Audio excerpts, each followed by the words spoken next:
I pledge allegiance to the flag of these United States of America, and to the republic for which it stands, one nation, under God, indivisible, with liberty and justice for all.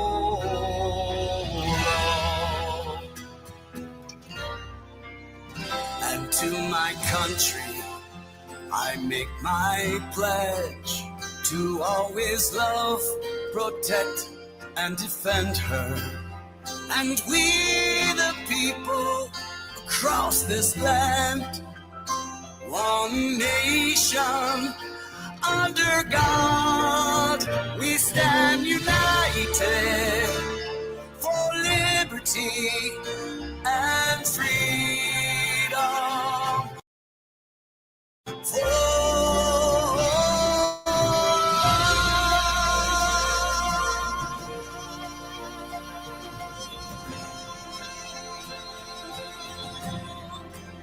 I pledge allegiance. I pledge allegiance.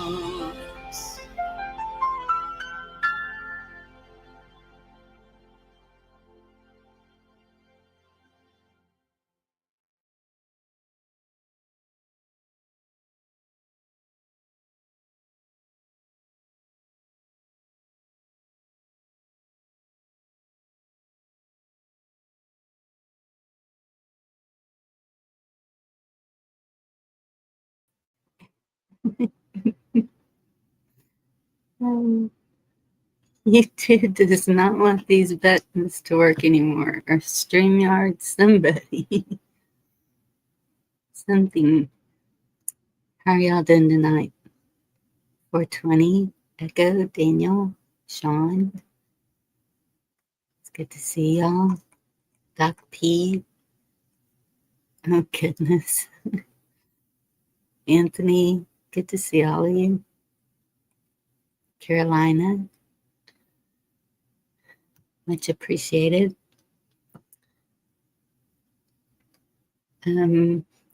Before everybody gets here out of the showers, whatever's going on. Hey, Craig.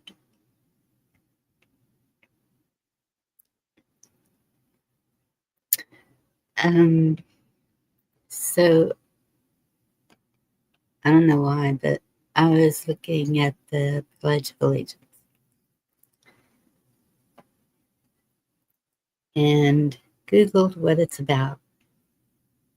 It says the Pledge of Allegiance is a patriotic oath of loyalty to the United States and its flag, often recited in schools and at civic events.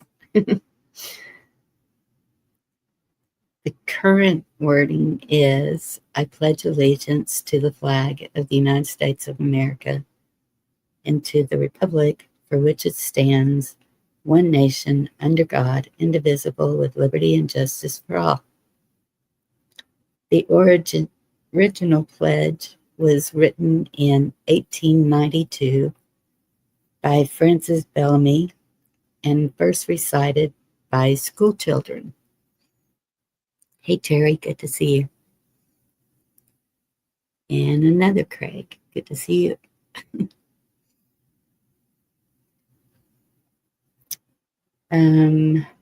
Over the years, the wording was modified, including changing my flag to the flag of the United States, with the addition of America later and replacing the Bellamy salute with the hand over heart gesture.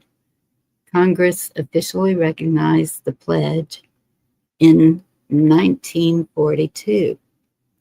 In 1954, the phrase under God was added during the Cold War era.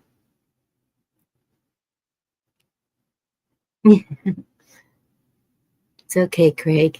UK is welcome here too. Hey, Justin McDonald, good to see y'all. Manner of recitation.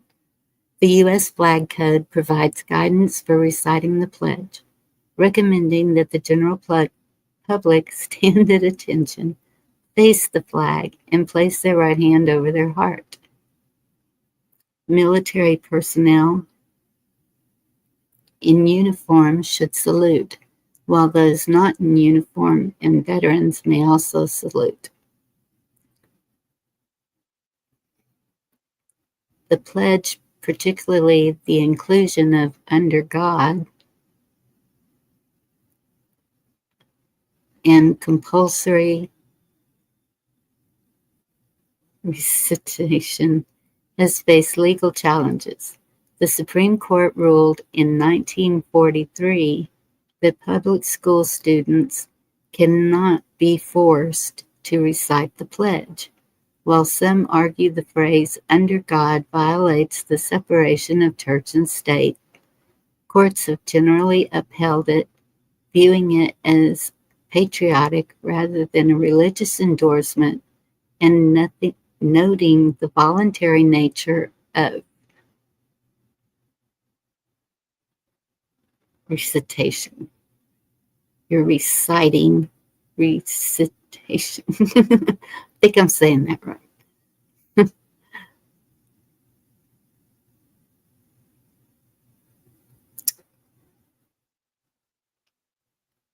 Promises allegiance to the flag of the United States and the Republic of the United States. So it's to the Republic, not the democracy.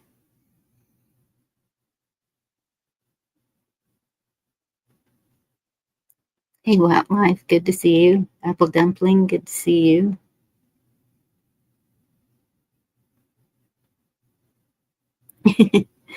Thank you, Apple Dumpling.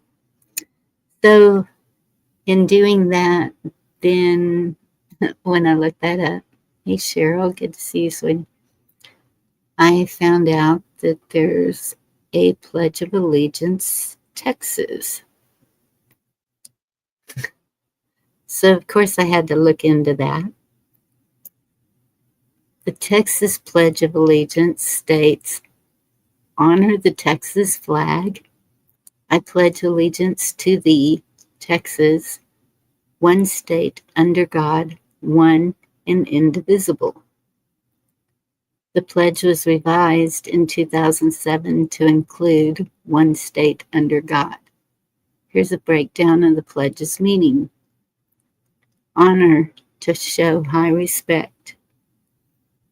The Texas flag, the Lone Star, a symbol of the fight for freedom from tyranny. I, the individual, a committee of one, pledge to dedicate all worldly goods without self-pity. Interesting, huh?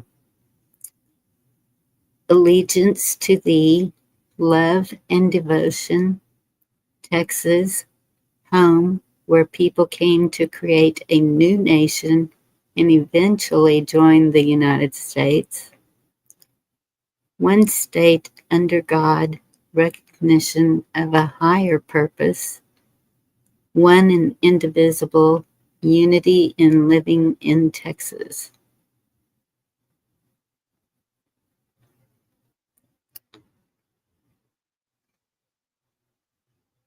I just thought that's kind of interesting. Your pledge is to dedicate all worldly goods without self-pity.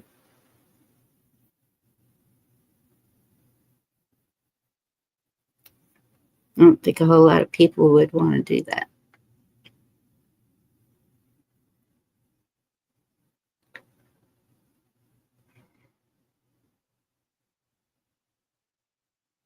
Amen, Carolina.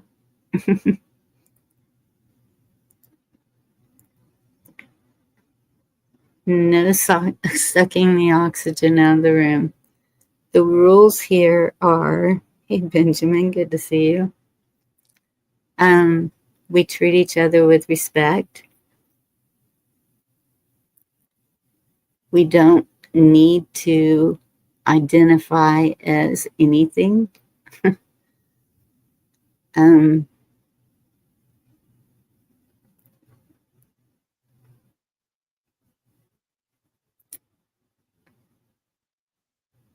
we're here to learn about the Constitution tonight. Monday nights are Constitution. And so we try to stay on track. If you would like to participate, you're more than welcome. If you start causing any trouble, I trust my mods. Thank you, mods. And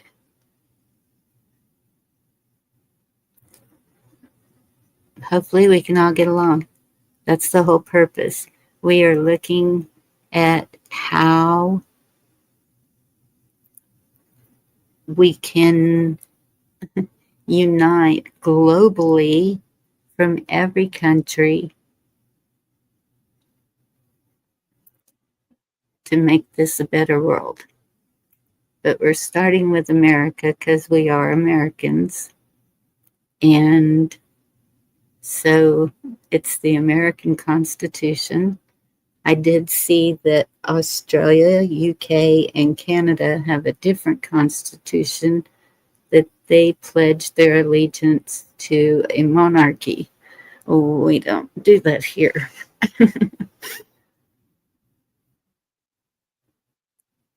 Our allegiance is to God, our country, and our people.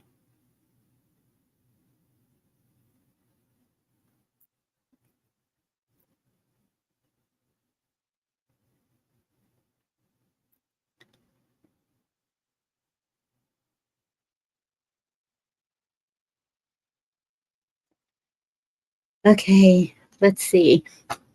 We are on the 10th Amendment. And since Sean said last week that they kind of go together, I'm going to read the 9th Amendment again. So the 9th Amendment is, the excessive bail shall not be required. Whoops, sorry. That's number 8. Number 9. The enumeration in the Constitution of certain rights shall not be construed to deny or disparage others retained by the people. So the 10th Amendment,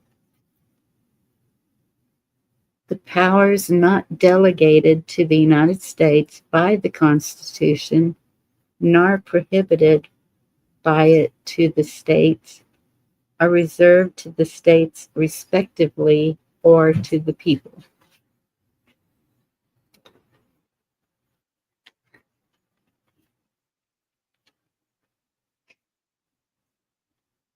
Casey, good to see you. Chessboard, good to see you.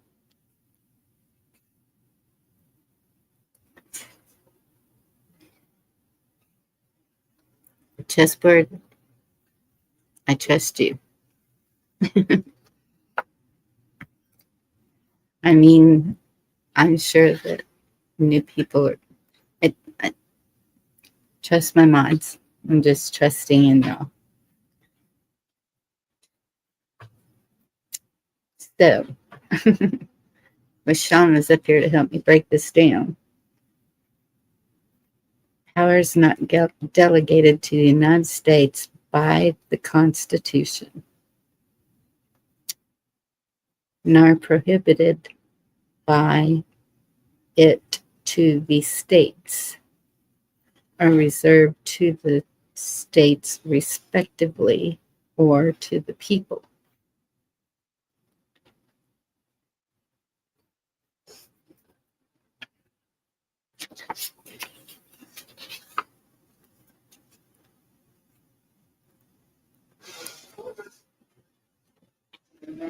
No, God doesn't make mistakes.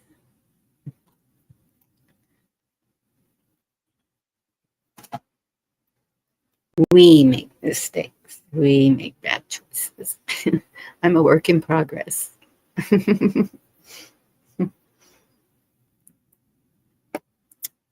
Probably till the day I die, I'm sure.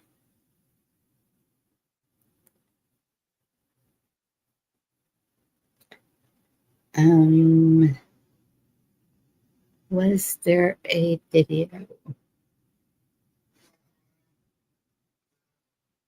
Okay, I didn't use John Wayne.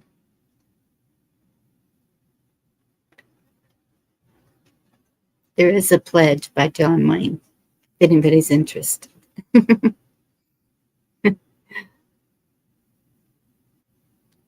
Justin, can I see you?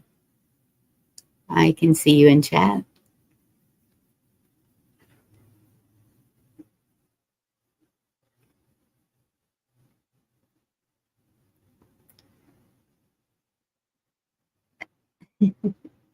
I was just scrolling through YouTube, trying to calm down and get ready for this. We've been all over the place today. Went to visit a friend and had fun with her, and then came back and watered and fed the dog and jumped on here. Some little miscombobulated, maybe.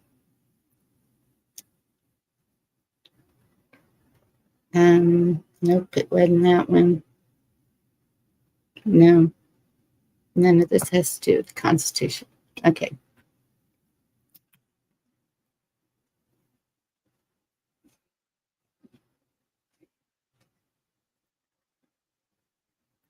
Not tonight, Justin. Tonight we're just doing Constitution.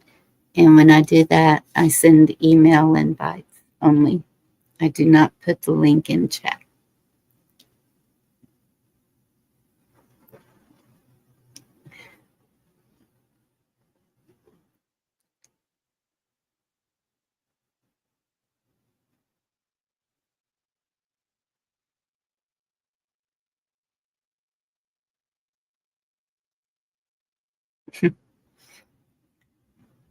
Alrighty then.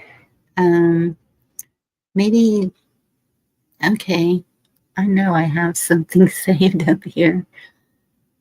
Let's see.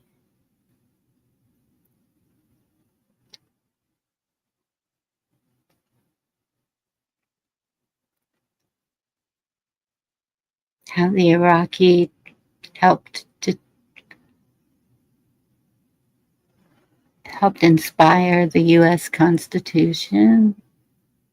It's a good one. Constitution facts. That's the quiz. 19th Amendment ratified thanks to one vote. Restore America. Alaska du jour. Best explanation you will hear.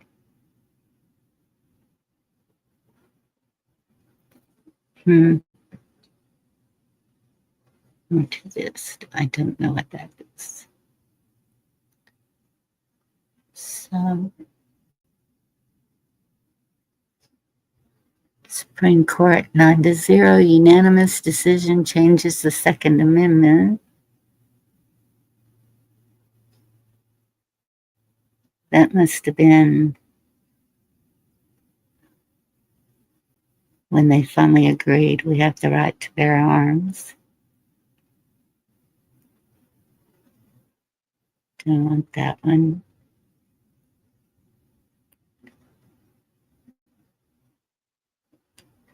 Origins of the First Amendment.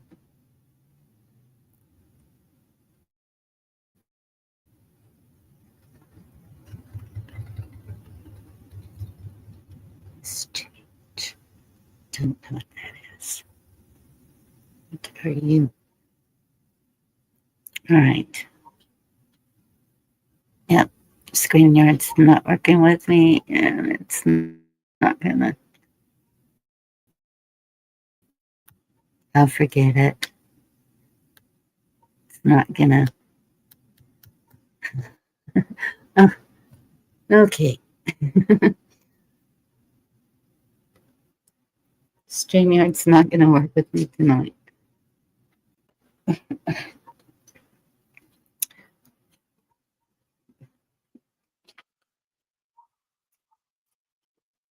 Justin, I have a constitutional group that they're the only ones that come up on Monday nights.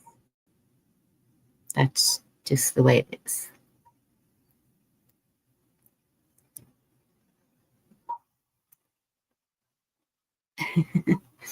Collective rights. So, did any of y'all see Crazy this weekend? Just wondering. The video that I told y'all I saw that was here was actually an AI video made as a joke. So we didn't have anybody here.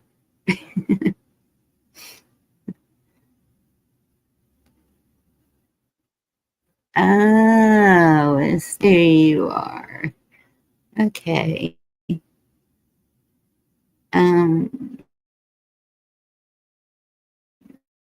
And StreamYard's got me locked.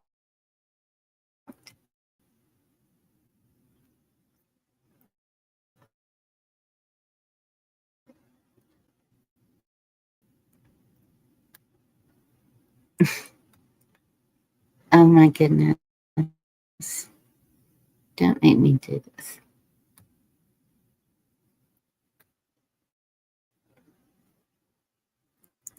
Now something come up.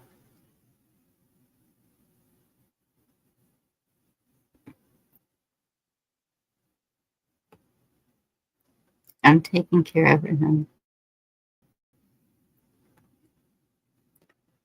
If I can, maybe it's because the comment is gone. It's not letting me. Darn it. Oh.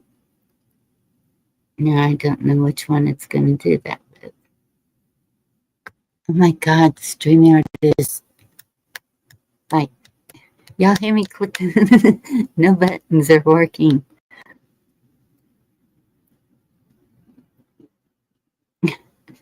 Caroline, I'm sorry that's up there. Working on it.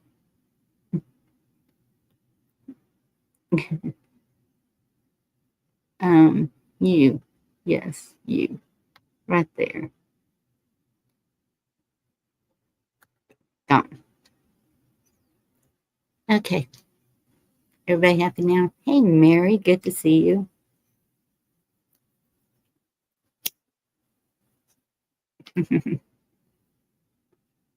Y'all do not take that personally. We all know who that was. And that was to cause disruption, which is exactly what he did. And so it's all good now. He is banned. Bear, good to see you. How are you doing, Jeff?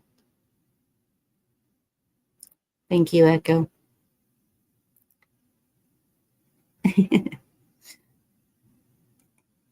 What life are you coming up?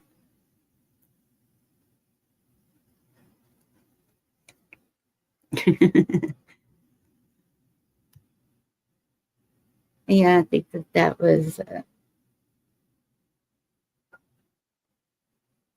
the jumper frog. Just saying.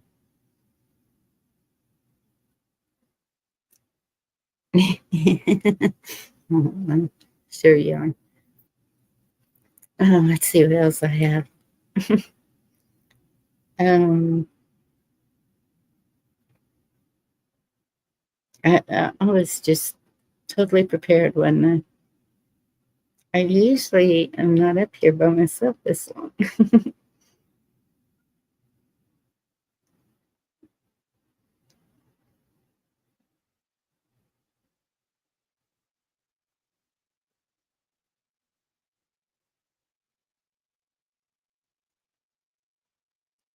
Hmm.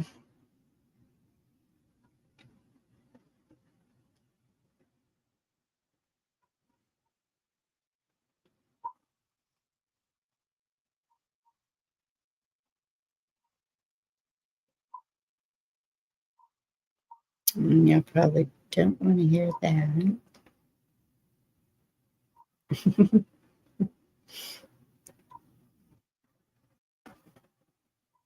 Oh, I forgot about well, those videos are for tomorrow night.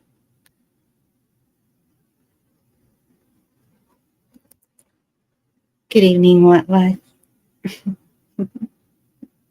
Help. Evening, Miss Bunny. Hello, everybody out there in chat. Hope y'all having a wonderful Monday evening. How are you doing today? Man, I just, you know, thought about creating a compliment box just because I was just so happy, you know. I feel like I should just create a compliment box instead of a complaint box. There you go. I can't complain. No, well, I could. I could complain. I ain't even going to lie, but I ain't going to do it right now. Maybe after the show. Maybe. Maybe. Yeah, I Yeah. see somebody blocked my uncle in chat. Hey, I gave him the link and told him to come over, and somebody done blocked him. Hey, sorry, Uncle Ralph. Was that true? Nuh-uh.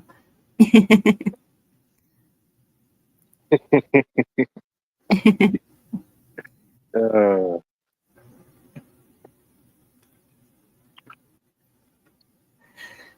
so what are you on now? Are you covering a particular amendment, or what's on the topic for tonight?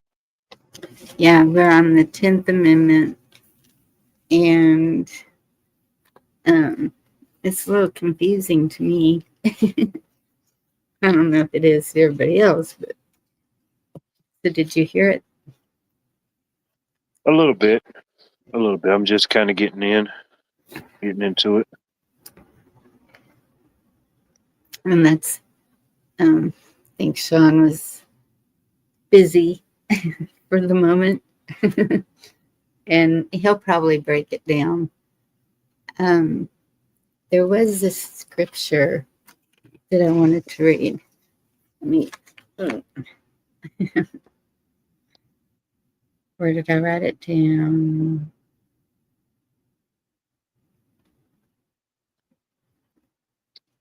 I think it's a good one for tonight.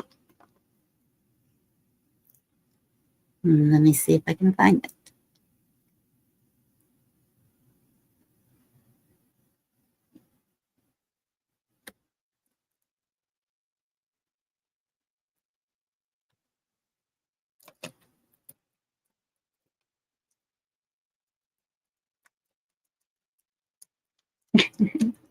If I can spell it. Ezekiel, right?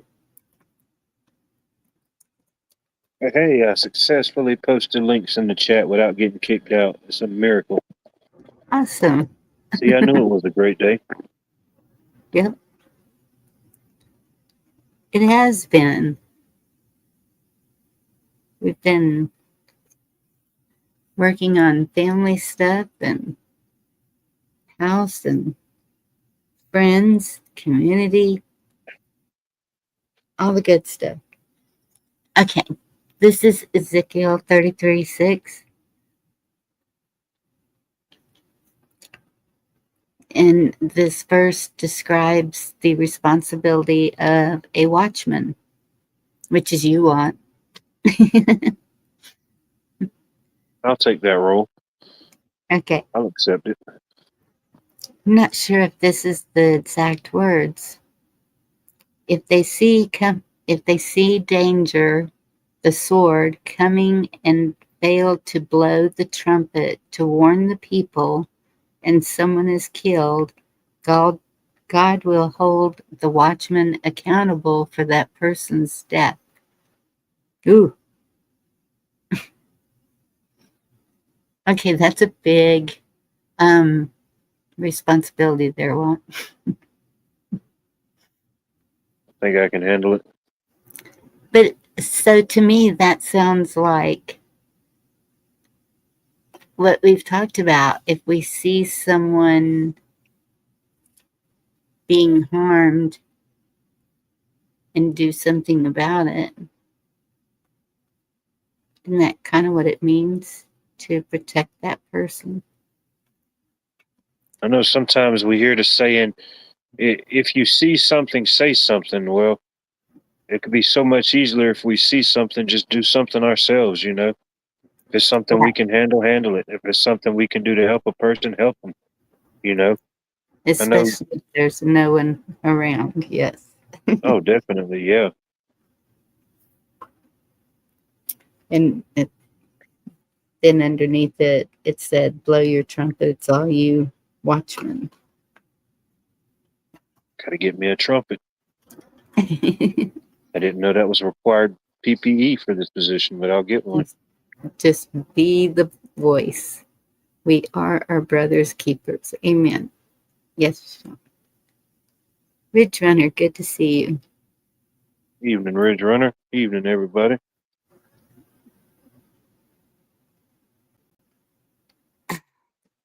Okay, this is getting ridiculous.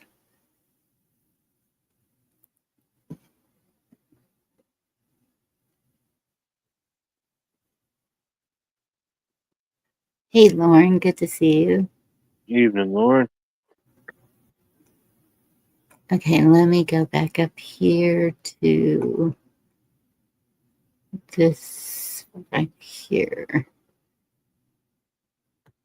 I'm sorry that I'm having to take care of some things in the chat tonight. It's all right. Take your time.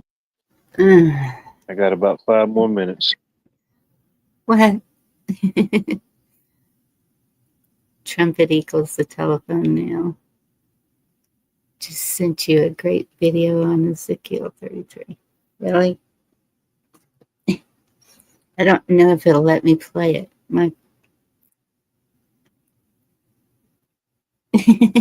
Jeff, you're doing fine.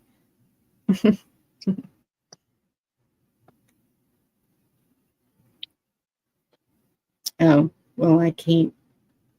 I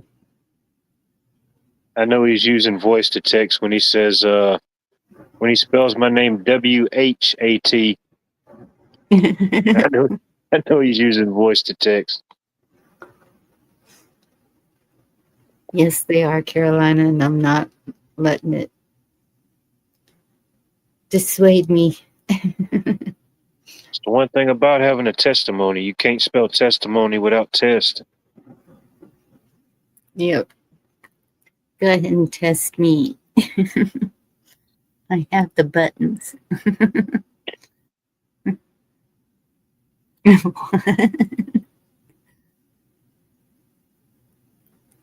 We love you, Jeff. Don't worry about it. Yeah, it ain't your fault you got 2 left hands.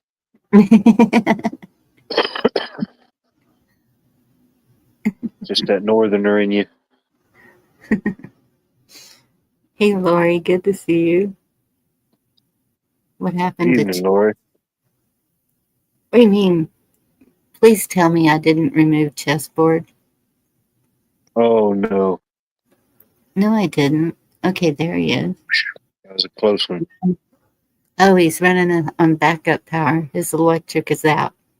You need to run up there. I'm running on backup. Oh, man, okay. Definitely be praying for you.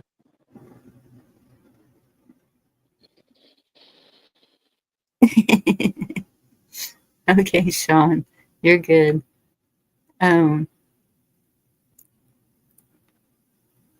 Michigan Bear, good to see you.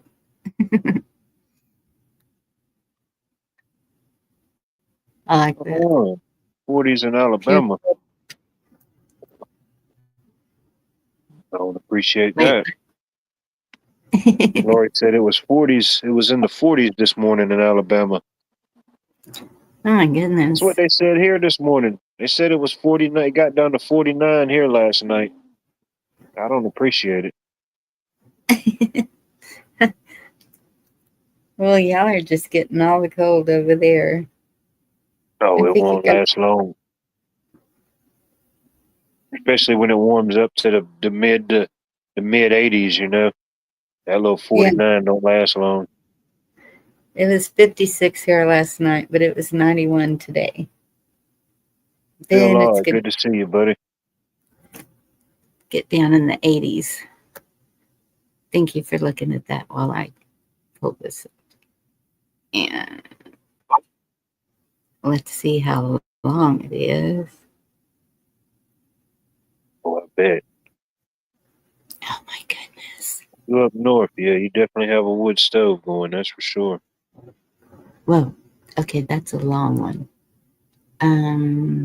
I can't share that. That's an hour long. Okay. Hey Phil, good to see you.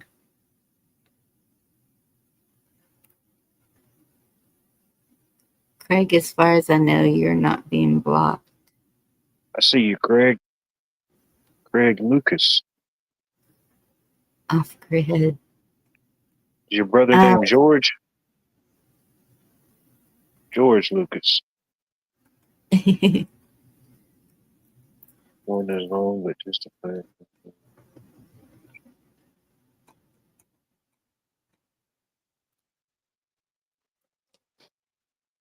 Just the first 56 minutes.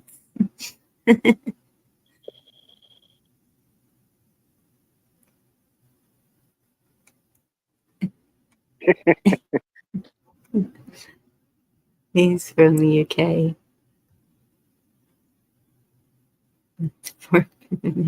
Unknown YouTuber to see you. Could be one of what is it? 2 Up, 2 Down. Could be one of his buddies. Or what's the one from the States here? I forgot his name.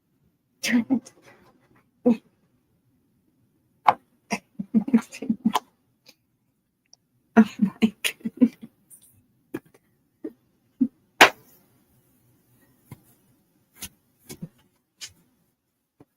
Okay, it's out. All good. Practicing your karate again. Yeah.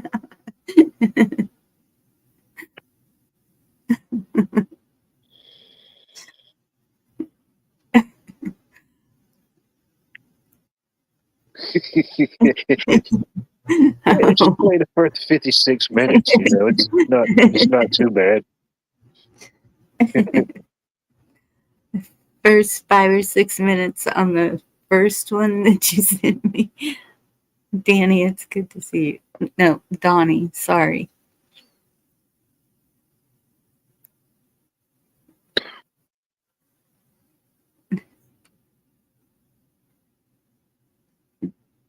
This is the only one where the whole chat turns into. Well, see, that's fake news because I can't be a butthurt boomer. I'm not even a boomer. I don't know what age generation I am. you know, it's just one of those nines. Sorry. Maybe I'm a Gen Xer. I don't know. You know, I really, really try to love all, but I'm not gonna let you just come in and be a turd. Okay. Right. Let me not put any comments in the chat. I don't want to get caught up in the crossfire. 53 in Missouri. Yeah, it's getting cooler here. Ever since the sun went down, then it starts dropping. So today was the hottest day this week, and then it's going to be in the 80s all week.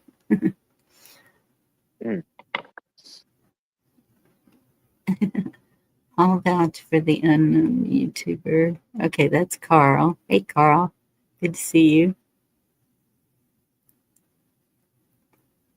Can anybody vouch for Carl? Yeah. Nobody can vouch for Carl? Is that Trying the to be a good real? boy. Is that the real Camel Girl? I can't see him. It's hard to see that camo. I don't know which yeah, one that's she sent me to play the first 5 or 6 minutes on. She sent me 3. All right, camo vouch for itself. A self vouch. I'll take it. Apple dumpling. Can you tell me which one of the three? I have the first one pulled up. I'm going to play the first 5 or 6 minutes of this video, and we'll see what happens. Mhm. If StreamYard will allow it.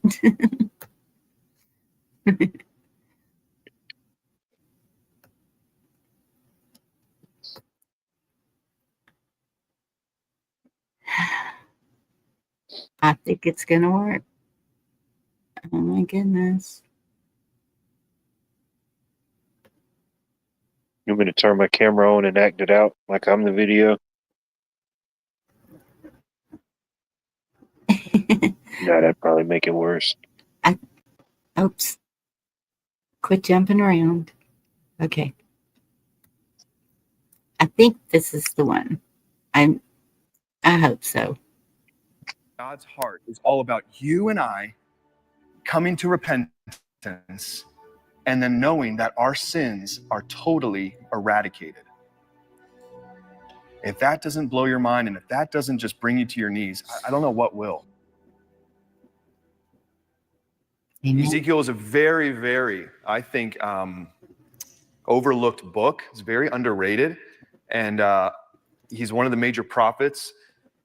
And it was written roughly 2,500 years ago. But there's so much application for us, even for today. And you know, I love Ezekiel chapter 1, especially because it's very mysterious. It's very supernatural in chapter 1. You can read that. You know, I don't believe the Lord's talking about UFOs in chapter 1, but it's very angelic. And so I was like, man, I would love to teach chapter 1, but the Lord's like, I want you to teach chapter 33. So I said, all right, we'll do that. That's how I talked to the Lord. Okay. Chapter 33, verse 1. Let me read it. Let the Lord speak to you. Again, the word of the Lord came to me, to Ezekiel, saying, Son of man, speak to the children of your people and say to them, when I bring the sword upon a land and the people of the land take a man from their territory and make him their watchman, when he sees the sword coming upon the land, if he blows the trumpet and warns the people, then whoever hears the sound of the trumpet and does not take warning, if the sword comes and takes him away, his blood shall be on his own head. He heard the sound of the trumpet, but did not take warning. His blood shall be upon himself, but he who takes warning will save his life. But if the watchman sees the sword coming and does not blow the trumpet, and the people are not warned, and the sword comes and takes any person from among them, he is taken away in his iniquity, but his blood I will require at the watchman's hand. Verse 7, so you, son of man, I have made you a watchman for the house of Israel. Therefore you shall hear a word from my mouth and warn them for me. Let's pray. Lord, would you speak to us this morning? Thank you so much for what you are doing already in our lives. We can look back at hindsight and see everything you've been doing up till now. And Lord, we know you're going to do a work even for us for the distant future. But Lord, we want to take a moment right now, presently, and just sit at your feet. Whatever we've got going on, whether good or bad, we just want to lay it before you.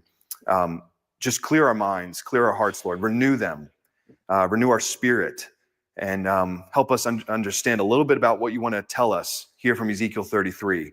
The whole counsel of your word is so applicable for us. And so may we take captive every thought and make it obedient to Christ. We thank you for your son, Jesus. It's in his name we pray. Amen. Amen. When I first... Okay. And we got a prayer. That's good. Think we needed one tonight. Oof. Are we still live? I don't think so. Are you still here? I don't think I'm here either. Okay. Well, my chat is gone. And I'm telling you, I don't know what's happening with StreamYard. I need to contact them, figure out how to do that, and tell them. As much as y'all are charging right now, I should be able to see my comments after I share a video. I mean, they're gone. I can't see any comments. I can't see any of the chat. They're chatting away. They're saying 5 by 5. They can hear you. That is crazy. Okay.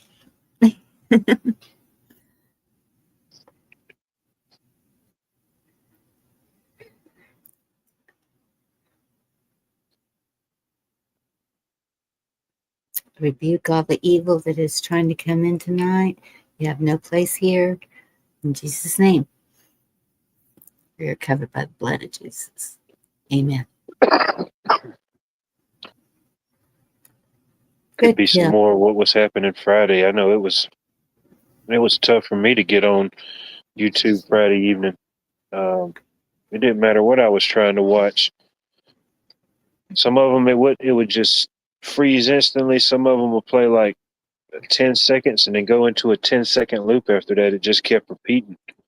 So I don't know.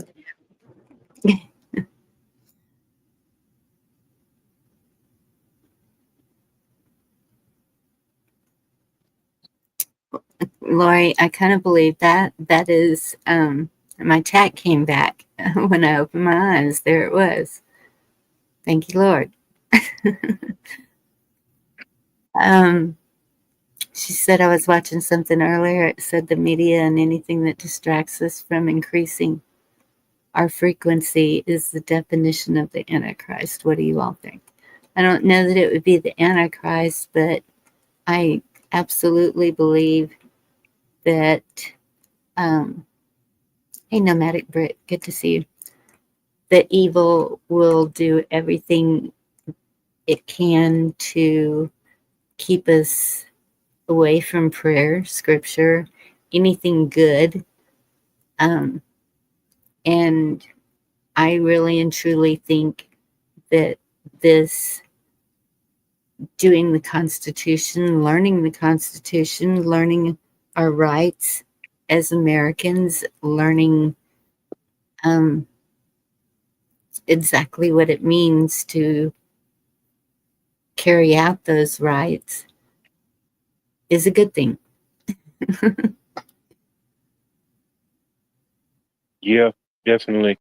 And I don't know. Sometimes, I mean, of course, I don't know. Anything I say is just an opinion or something that I've probably heard somewhere else or anything, but I don't think it could. I don't. I don't think it necessarily has to be a person. When we think of the Antichrist, and this is just my opinion. Um, but I don't think it necessarily has to be a person. It could be a person, but I think it could, just like the name says, anti, anything that's keeping you from being Christ-like, anti-Christ, the opposite of Christ-like. So I guess in my mind, if I think about it from that point of view or that perspective, I could see certain energies and stuff. And I'm a big believer on energies and stuff like that. Um, Negative energies can pull you away from positives. They offset, just like me being an electrician. You have to have a balanced electrical load in your house. You have to have a balance of your negative, which is your neutral, and your positive. You have to have that balance, and all that flows through with the ground. So yeah, I mean, it could be a person that come about, and would be the Antichrist. But I don't necessarily think it has to be a person. It could be ideas. It could be things. It could be energies. Anything that would keep you Antichrist-like. I agree. I don't know that it's a person. I think that it's just like you did a really good explanation there. Thank you. And even with good and evil, we have to have both, or how would we know if it's good or evil? Your good days don't feel as good until you've had those bad days and you can appreciate them. Not saying you can't enjoy a good day, but I think you can appreciate a little bit more when you see both sides. Or even on Yeah. your bad day, when you have a bad day, you think about, man, if it could just be like, another day or this time, you Yeah, appreciate the good, and maybe it'll be a stepping stone or a learning curve to get back on the good side, whatever that may be in life. I agree. And maybe we needed a Biden to show us, whoa, okay, it was pretty good before then. Certain things, what do they call them? Wake up calls, you know? Your wake up call doesn't necessarily have to be your alarm. It could be anything, you know? It could be an upset stomach. It could be feeling a certain type of way, something that's happening in life or reality. Yeah, a wake up call. Yep.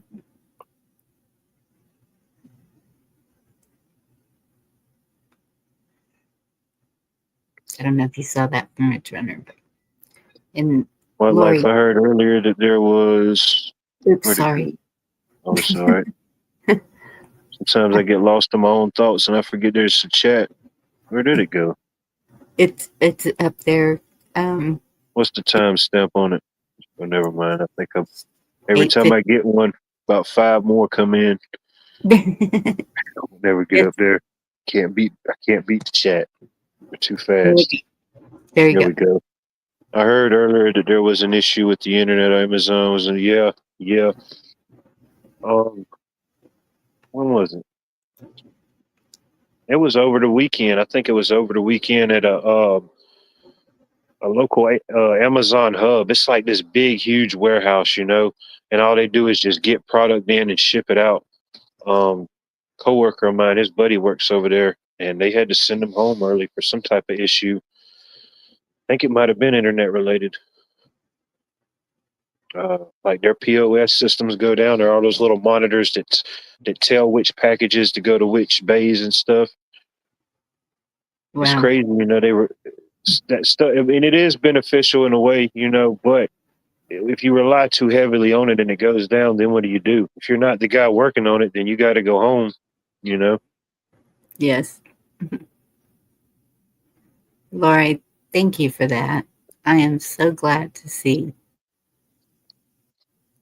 That's good. lots of good things happening. Hey, Lily, good to see you. And there's always more good than bad, you know, just as far as the bad gets polarized, you know, what they say, drama sells, that type of stuff sells. But I believe, yeah, even though we may talk about certain things that may seem negative or fearful, it doesn't have to be negative or fearful to just acknowledge something. But I still believe there's more good happening than evil. Yep. Yes, definitely need a reset.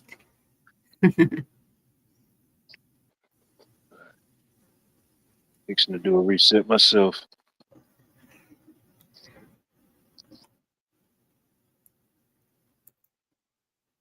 Moving to the U.S. Well, good luck with that, Craig. We have there's a channel. It's called Englishman in Texas, and he does shorts all the time about his adventures in Texas. And we have Nomadic Brit. Yeah. That is here from UK. I think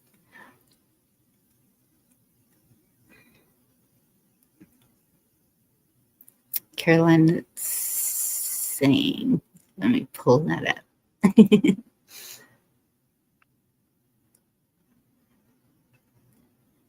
The Spirit of Antichrist is here, is what I meant. Yep. Oh, definitely. We have good spirits and what's the word? You know, stuff like that. Yeah, there's definitely stuff working against the good that you're trying to do, no matter what it is.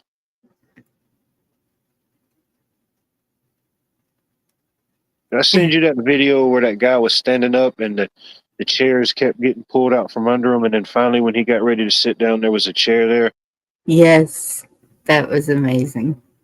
You know, I mean, I know it's Constitution Monday, but it kind of shows everything that's kind of happening and all the stuff that's in works all around you, and you don't even know it. You know, until things just fall in place. Yep. There's a divine purpose, I think, for everyone here.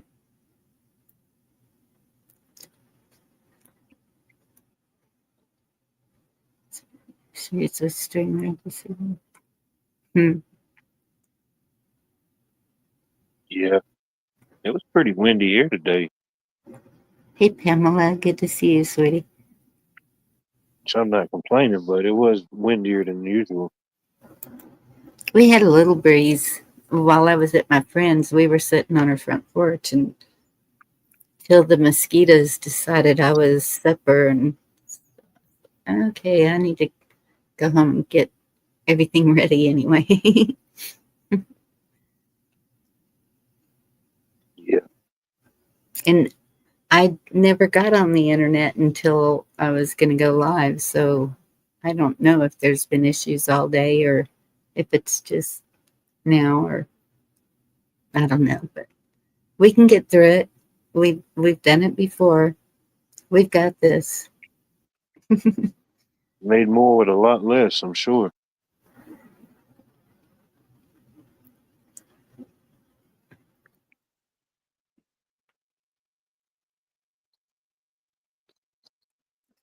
Good luck with. Yeah.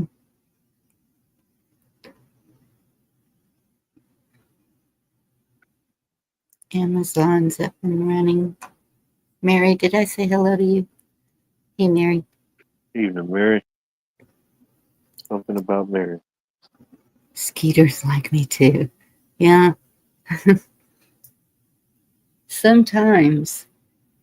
And one of them, he really got me good. Left a big old welt. I came home, put ointment on. It's all good. Washed real good first.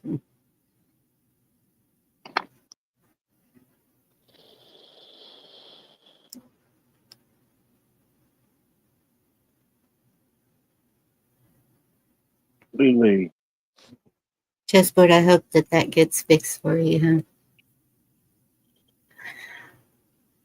how long has it been out? I don't know. He might have said already, and I missed it. That's a good question. How long has it been out, Chessboard? I know it. And it's not always 100%, but I know with me, I have Georgia Power, and you can go on their website, and it'll have like alleged outages and alleged times to get it fixed, but those things ain't always 100% accurate.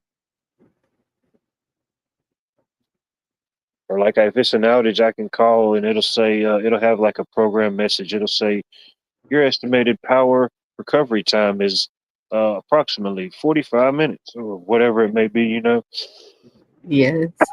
sometimes maybe longer, sometimes not as long. Hello, Sean. Hello, everybody. Sorry for the delay.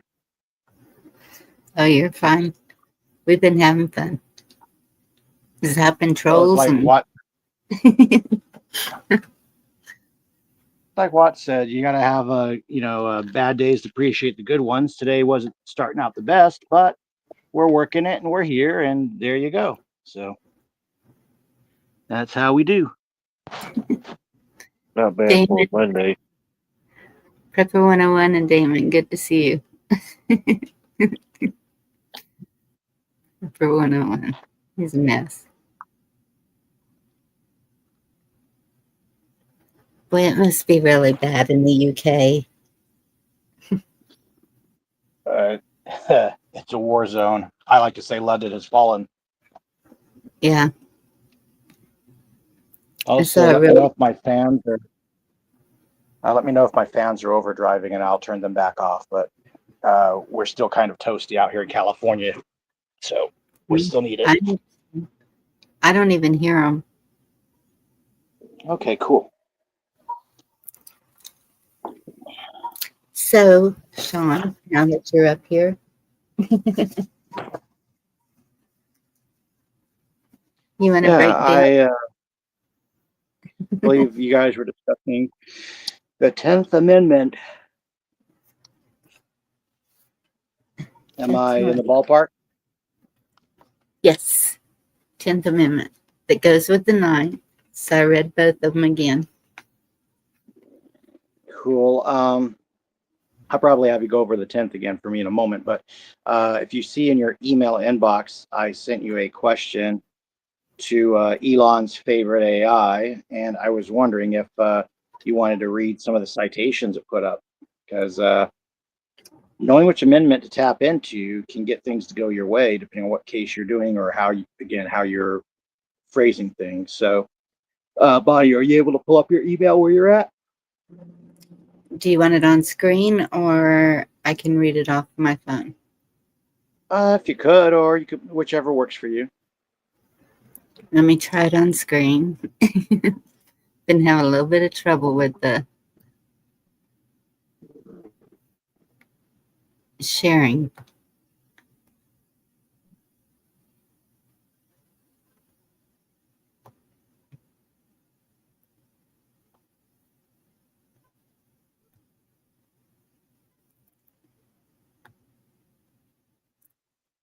While you do that, here and there, I'm going to charge this phone. I'm only at half power right now.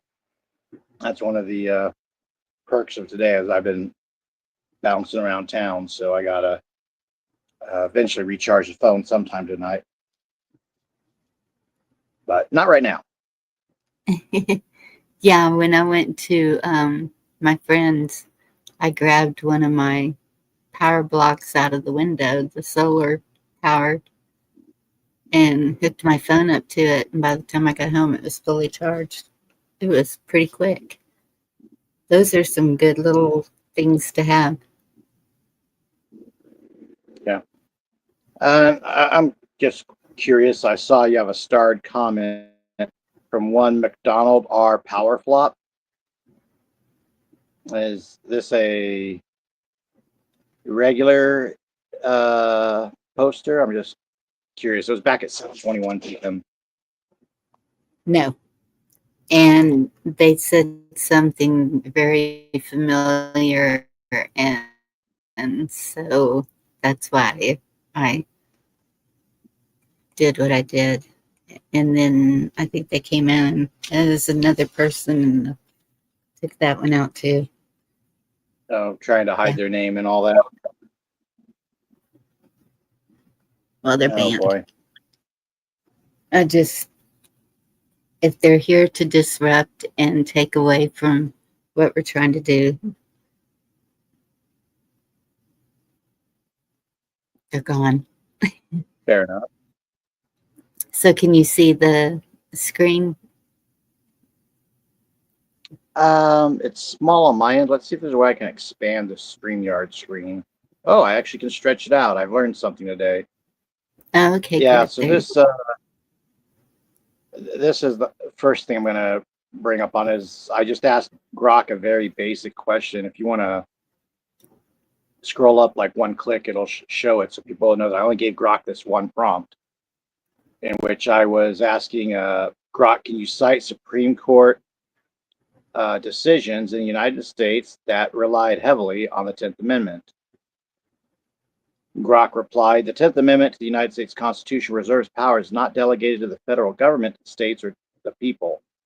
Several Supreme Court cases have relied heavily on this amendment to define the balance of power between federal and state governments. Below are key examples of such decisions with a brief explanation of how the 10th Amendment was central to each ruling. Now, before I get into those, folks, this is why you can have your state, side with the people, for example, and support your Second Amendment, like, states like Texas and Florida and others try to do. So just, keep that in the back of your head.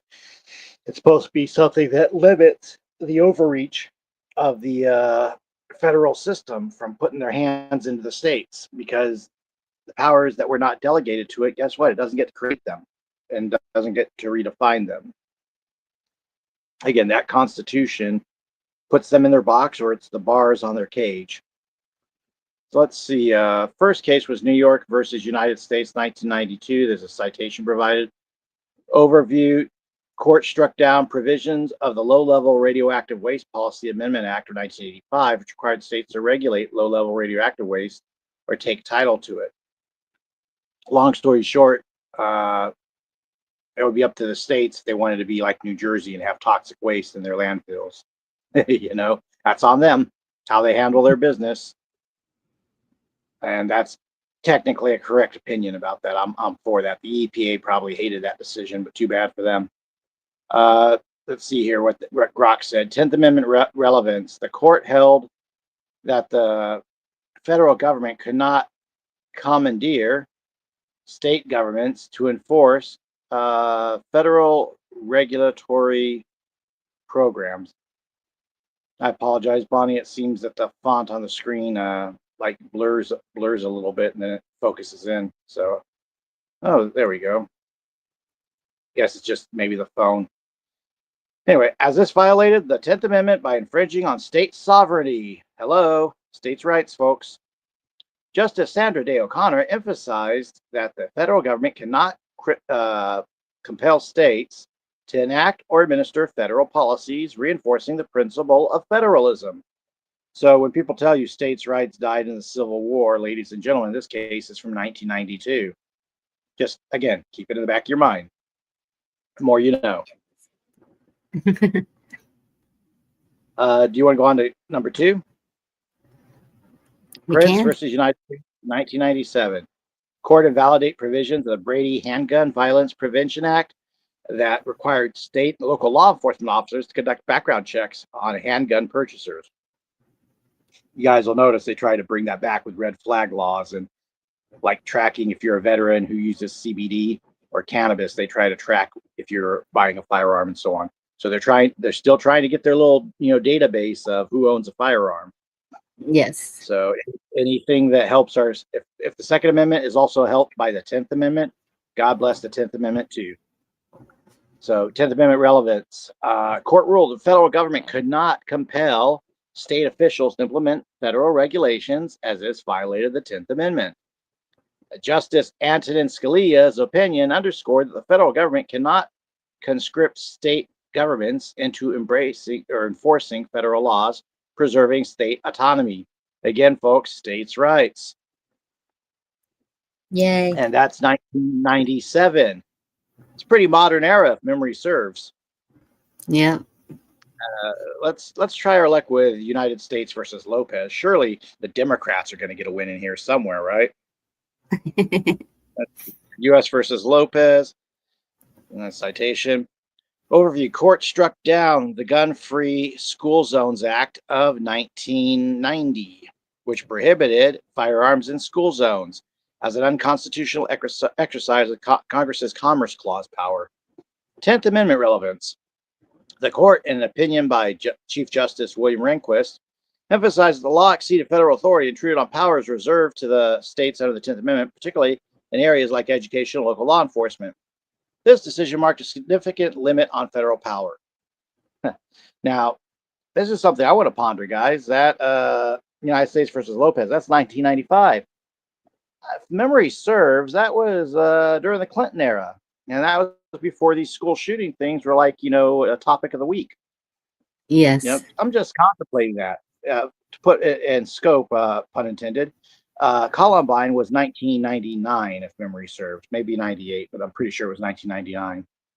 So I think, in a way, especially with the fact that Scalia kept making highly conservative opinions, that, okay, if the courts are going to back the people, certain gun grabbers are like, you know what, we're going to punish the people now and get these kids hopped up on the SSRIs and have them go shoot up these school zones until the school zones proclaim themselves gun-free and thus become targets of opportunity like Uvalde was and other schools were. So, let's see here. We then have Bond versus United States, 2011. The court addressed the challenge of federal statute used to prosecute a woman for a chemical attack, raising questions about whether the law overstepped federal authority. 10th Amendment relevance. Court reaffirmed that individuals could challenge federal laws on 10th Amendment grounds, emphasizing that federal overreach could infringe on state sovereignty. Federal overreach could infringe on states' rights? Huh. While the case focused on statutory interpretation, it underscored the 10th Amendment's role in protecting state powers. Dang. All of us who like our states to be, free and independent, I'm thinking that 10th Amendment looks pretty juicy. Just saying. Yep. These cases illustrate Supreme Court's use of the 10th Amendment to limit federal authority and preserve state sovereignty, particularly in areas like local law enforcement, education, and criminal law. The court has often invoked the amendment to prevent federal commandeering of state governments or overreach into state domains. So maybe during COVID, people should have incited or have had gone with the 10th Amendment and taken their case up to the Supreme Court, and there you go. Just a thought. Of course, we probably would have needed Scalia to be on the court. Anyway, Grok's asking for more stuff, but I think that's a pretty good point there, folks. That Ninth Amendment, the government, the people have more rights than what's listed. Government can't mess with it, and then the government can't expand its powers beyond what it's limited to, keeping federal and state separate. Bonnie, did you want to put up the verbatim part of the 10th Amendment? We can break that down into some sentence structure while I'm going over the thank you, Wattlife, April 20, 1999. I know I'm getting old because that was like one of my first big deep dives I ever did, and I'm blanking on the year for a moment. So it's been a long day. But yeah, 1999. Put up the verbatim of the 10th Amendment. Okay, well, nothing's working again. Let me wait just a minute. Sounds like our government. Nothing's working, our government. Hey, maybe that's why we're having the Amazon outage, since the CIA finances Amazon through Bezos, as a middleman with the Washington Post sale and all that. Maybe just because the government, stuff is closed, maybe that's why they're shutting down parts of Amazon. Just speculating and spitballing. I'm not saying anything specific on that one. 10th. Let me see here. Removing trash cans in front of their own home property, not a HOA. Yeah, I'm just looking through the chats.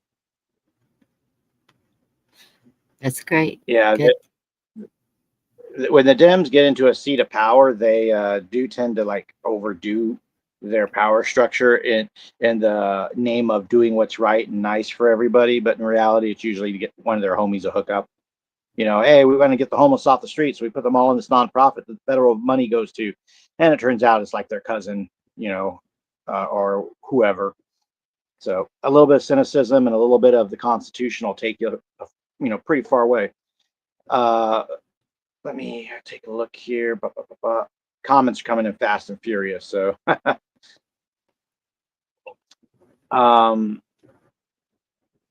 what you got? Any questions or any comments with the 10th Amendment? Is it coming in? Now it is.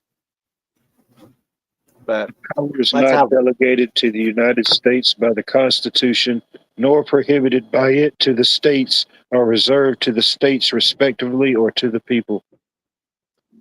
Yeah. Now you see that part, to the states respectively, or to the people. That does say, by the way it's written, that there's a separation between the states and the people. So that's very important too. It should be the people, the state, and then the nation. And this federal government many times flips it upside down, thinking they're going to order things from the top, when in reality they're the ones at the bottom. They listen. They're supposed to listen to us. I'm just taking a look here. Yeah, it's so much easier. I was going to say, Bonnie, it's so much easier now that we have Google, and we have for what even though it's evil, I know, but to have different AI programs and research programs. Because could you imagine us doing a podcast like this with people across the country? We had to go to the library, check out a book, find the right page, and try to film it on the camera or take a screen cap of it. So, yeah. I don't have time to do that.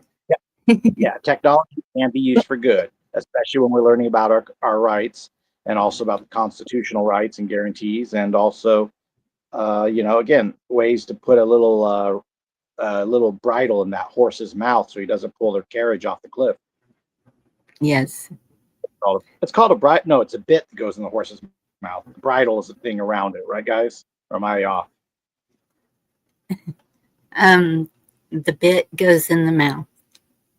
Bridle It's the bit, and then the reins attached to the bridle. Right. And then the blinders are what the Democrats wear. Got it. Okay. Oh. So, Yeah, that was a long setup, low payoff. I apologize. It's late for me. it says this reinforces the principle of federalism, which divides power between the national and state governments. Its purpose is to limit federal power and preserve state and local autonomy. Purpose is to reserve powers to the states or the people, establishing a system of dual sovereignty between the federal government and state governments. Yep. The core principle, the federal government's powers are limited to those that are enumerated in the Constitution. Examples of its application: the Supreme Court has used the 10th Amendment to limit federal mandates on states, such as in Prince versus United States, where the federal government could not force state officials to perform background checks for gun purchases.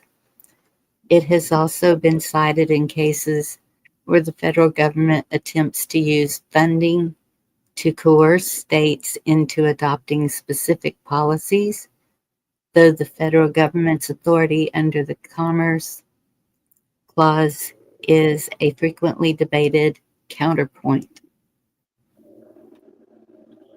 Well, let's take it away from the Commerce Clause. Let's put a different spin on this. When these state governments are asking the federal government for money, do they go to the people and ask them first before they do that? I think that's one of the issues that everyone here can take up with their local state officials. Why are you going to the federal government for funds when we have a budget where we're in the black, or if we're in the red? How can we trust you to manage those funds when you can't manage the budget of the state as it is? So paying attention to that, just like how we have First Amendment auditors that audit the police for First Amendment violations, we should have people that are looking at the 10th Amendment and auditing for 10th Amendment violations. We got plenty of people that do the same, for the Second Amendment, that pay attention whenever something happens there.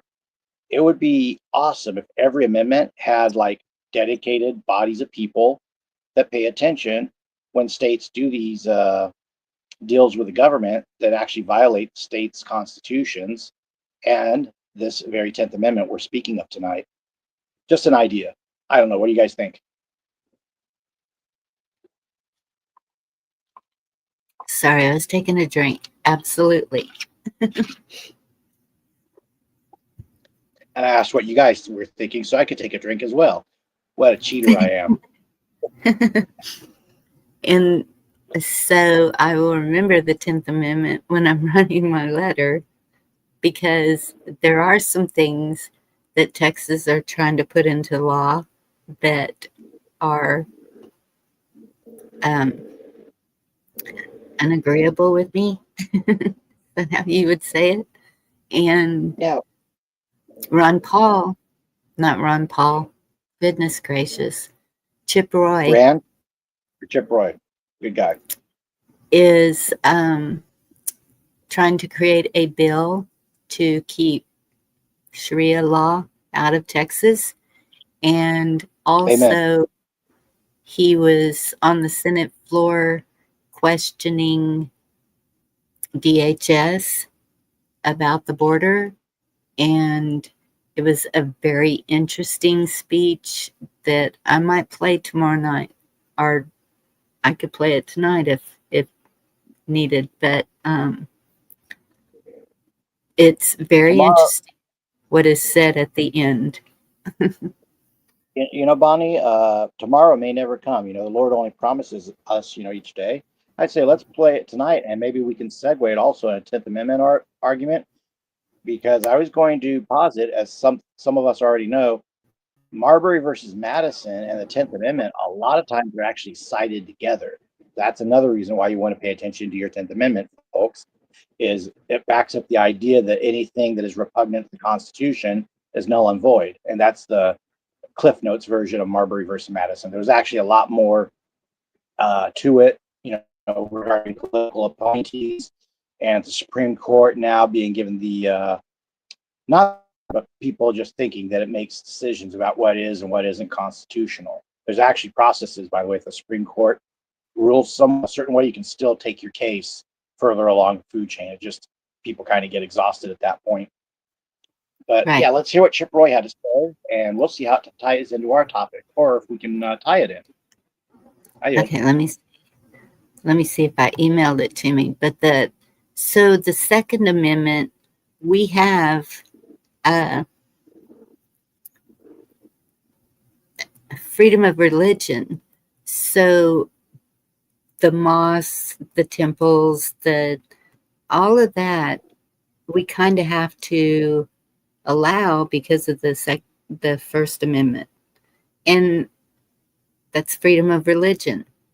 But whenever they make a whole city that just about takes up a town, then that's when we kind of have a problem, right?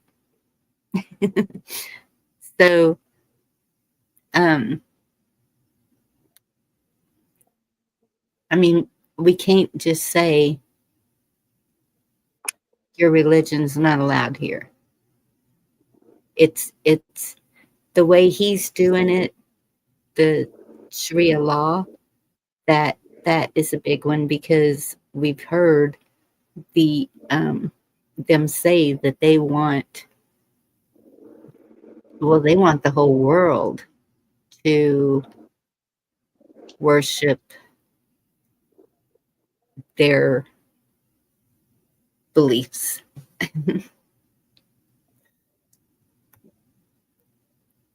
What would you like to comment on that before I do a big old swan dive into it? No, You go can- ahead. Help Go yourself. ahead.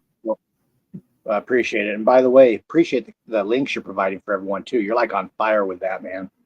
Yes, sir. That's faster. That's faster than I can type them sometimes.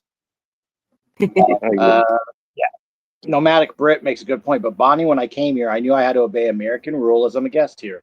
That is the issue when these neighborhoods, hey Cynthia, when these neighborhoods and communities are implementing Sharia law, they're not obeying American rule. In fact, I think it may have been Thomas Jefferson or one of the early founding presidents actually banned Muslims from coming into the country. And people will point out, oh, Jefferson had a Quran, this and that. Yeah, because he was at war with the Barbary pirates. He wanted to know how the slave traders thought and think. You know, it wasn't just a matter of, oh, he's friends with them because they happen to, you know, be another spinoff of certain esoteric cults and religions. But end of the day, if a religion comes into America, great. The tenet of the religion is to conquer the ruling bodies and completely replace it and become a theology. Sorry, that's not going to work in this system, although they're trying. Lord knows. Okay, Mr. Roy. You ready? Yeah, I'll shut up. Don't. Okay, how long is this? 12 minutes. Do y'all want me to speed it up? Use I judgment. And it's Congress. It's free to view, if I remember correctly. Yes, it is. Okay. Go away. Greetings, Vex. Yes, Bex, good to see you.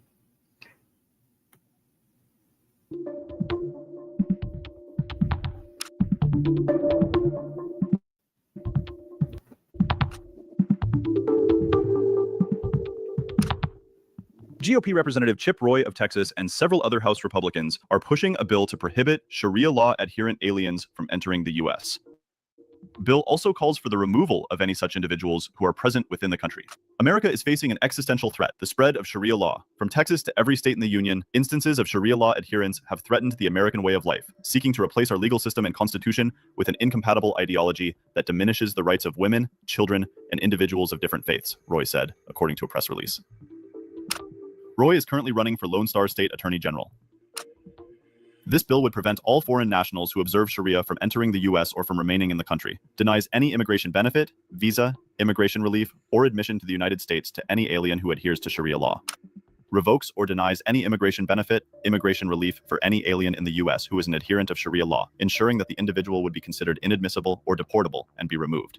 Ensures that any alien who provides false statements about his or her adherence to Sharia law to any federal agency shall have his or her immigration benefit, immigration relief, or visa revoked, be considered inadmissible or deportable, and shall be removed. Prevents activist courts and judges from upending a final decision from agencies that find Sharia adherence removable from the U.S. At a House Judiciary Committee hearing on border security, Chip Roy grilled the Biden administration's Aaron Reichlin Melnick over comments he made about Title 42. The chair now recognizes Mr. Roy for 5 minutes. Thank you, Chairman. Mr. Reichlin Melnick, let me ask you a question. Is Joe Manchin, Senator from West Virginia, is he a racist? I can't comment on that. Okay, what about Mark Kelly from Arizona? Similarly, cannot comment on that. Maggie Hessen, Also Senator cannot from New comment. Hampshire? Okay, can't comment on their being a racist or not. How about Senator Raphael Warnock from Georgia? Similarly, I'm not familiar. Okay, how about Catherine Cortez Masto from Nevada? Likewise, Mr. Roy. Okay, can't comment on whether they're racist or not. I don't have an opinion as to the matter. Okay, because you called me a racist. And you called me a racist because I said that Title 42 should be enforced. Something, by the way, that this administration did to the tune of over 1 million people. Believe it's about 2.5 million people. Actually. Right. So this administration is racist? I believe this administration has made a number of failures in the racial justice front. So the Biden administration is racist? I can't comment as the administration. Interesting. Good to know. Good to know that the Biden administration is racist and get that on the record. The fact is, people who want to enforce Title 42 believe that there was a reason that Title 42 was put in place, but they also recognize that Title 42 is in fact a Band-Aid on a very broken system where the laws were not being enforced otherwise. But to throw around words like racist, let me ask you a question. Is my friend Henry Cuellar, is he a racist? I can't comment on that. Right, because Henry Cuellar said the border community is very concerned about Title 42 being lifted. This message of lifting Title 4 is going straight to the criminal organizations. He stood up and said that Title 42 should be enforced. The administration stood up. The senators I just listed said that Title 42 should stay in place. Now, my personal view is that Title 42 wasn't the thing that needed to stay in place, that what ought to be in place is an actual border security that secures the border. Mr. Wolf, in your position at the head of the Department of Homeland Security, notwithstanding what my colleagues want to throw around with the ad hominem attacks, you were in fact charged with securing the homeland, right? That was actually your task, Yes. securing the homeland at the Department of Homeland Security? That's correct. Right. And did you do that? Yes. Right. And is the current administration securing the homeland? No. No. In any measure, in any way, shape, or form, is the current Secretary of Homeland Security carrying out his duty faithfully under the Constitution to secure the homeland of the United States? He is not. As I've outlined in my written testimony and oral testimony, there's numerous instances where he is not faithfully executing the law. I as think written. I thank you, Secretary Wolf. What I would say is, if you go back to April of 2022, in a Judiciary Committee hearing, I read word for word the statutory definition of operational control under the Secure Offense Act. I read it sitting right over here. There was a chart, and I put up the chart. I put up the text, and the text says, operational control means the prevention of all unlawful entries into the United States, including entries by terrorists, other unlawful aliens, instruments of terrorism, narcotics, and other contraband. I asked Secretary Mayorkas, do you have operational control? And his response was, I do. And Congressman, I think the Secretary of Homeland Security would have said the same thing in 2020 and 2019. In March of 2023, however, in a Senate hearing, Secretary Mayorkas said, quote, with respect to the definition of operational control, I do not use the definition that appears in the Secure Offense Act. And the Secure Offense Act provides statutorily that operational control is defined as preventing all unlawful entries in the United States. By that definition, no administration has ever had operational control. Just 2 weeks prior, United States Border Patrol Chief Raul Ortiz answered, no, sir. When asked by Homeland Security Chairman Mark Green, does DHS have operational control of the entire southwest border? So the United States Border Patrol Chief Raul Ortiz says, we do not have operational control of the border. He answered straight up, truthfully, no, sir. Why was it that the Secretary of Homeland Security, when I asked him that question, he said, yes, we have operational control. He said, I do, to be more precise. But then in the Senate, he comes back and says, oh, but no, I'm sorry. If you use that definition, you know, the one in the statute, no one has ever had operational control. What is your response to that? How would you characterize having operational control of the border, as you would say in the previous administration compared to current? Well, I would certainly talk about my time in the Trump administration. And if I were to get asked that question, whether we had operational control, the answer was no, we did not. Neither was the border secure. And I think words matter here. Those are very definitive statements. I always talk about how we were making the border more secure, or it was the most secure in our lifetime. But to say that you have complete operational control, to say that the border is closed, to say that it is secure, you're hiding the ball from the American people. You're not being transparent. And it's for a purpose, I think you can only guess, a political purpose, but it also defies what the men and women of the Border Patrol and others are doing down there when they see their political leadership make these sorts of statements. It's so bad it's hard to find words. They don't know what to think because they are on the line. They are on that border every single day, watching the hundreds of thousands of individuals walk past them that they have to process. And they see that someone is saying that this border is secure. Or you see the 200 known or suspected terrorists that have come across this border in the last 2 years. But somehow that border is closed and secure. I don't understand it. Yeah, kind of like accusing people of whipping migrants at the border. I yield back. Time's up. Mr. Correa. Thank you, Mr. Chairman. Mr. Melnick, just the secretary doing his job, Mr. Mayorkas. Before you answer that, let me just say that General Kelly, former Secretary of Homeland Security, heard him say a couple of times that border security does not end or begin at the border. And today, as you look at the world, it's pretty safe to say, post-COVID, economies around the world are devastated. The only real game in town is the United States. Our economy, world record low unemployment rate, shortage of workers, and even China, I must say, is struggling to get back on their feet economically. We have a worldwide refugee crisis. If you look at this chart behind me from the UN Refugee Agency, it shows the number of displaced people just in the Americas alone. You can see countries across the region struggling. It's not a US problem, it's a regional problem. Mexico's dealing with this problem. Canada's dealing with this problem. Guatemala is feeling the effects, and of course, Europe. Further south, Colombia. If you look at this chart, Colombia is really struggling. And I must say, refugees are braving that trip north. Perilous situation. I want to show you the picture of a little girl struggling to continue north through the Darien Gap. This little girl lost her mother, and another refugee going north is trying to help her survive. If refugees are willing to do this, you can imagine the challenges at home. Now, let me say Title 42. We all talk about Title 42. I have to remind folks here, Title 42, the party in charge in Congress today, House of Representatives, voted to end the COVID-19 pandemic. And by operation of law, they lifted Title 42. Let me repeat, party in charge voted to lift Title 42. And let me say, I agree with them. Title 42 should not be an immigration tool, but a health issue. The administration has taken steps to prepare for Title 42's lifting. I was at the border numerous times before Title 42 was lifted. I would ask those officers in green and blue, are you ready? They would tell me, we're as ready as can be. And it wasn't just CBP, it was DHS, State Department, and the administration who did a pretty good job in anticipation of the lifting of Title 42.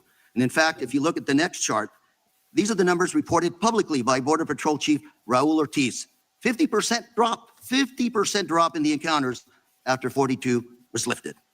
Unexpected. It's not over, folks. The world is still suffering from major economic challenges. And these numbers may be temporary.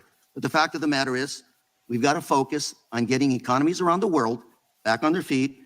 And we also have to focus on the other issue, which is immigration reform.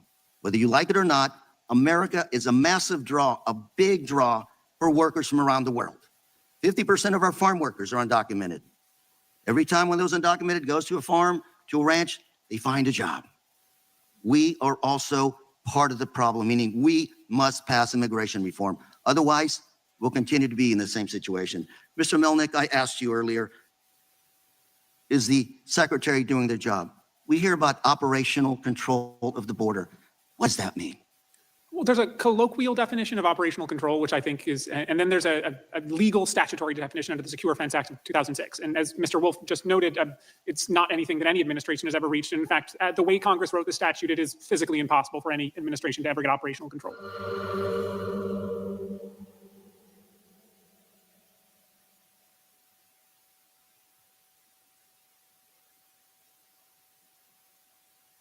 Did you hear that? Impossible for any operational control.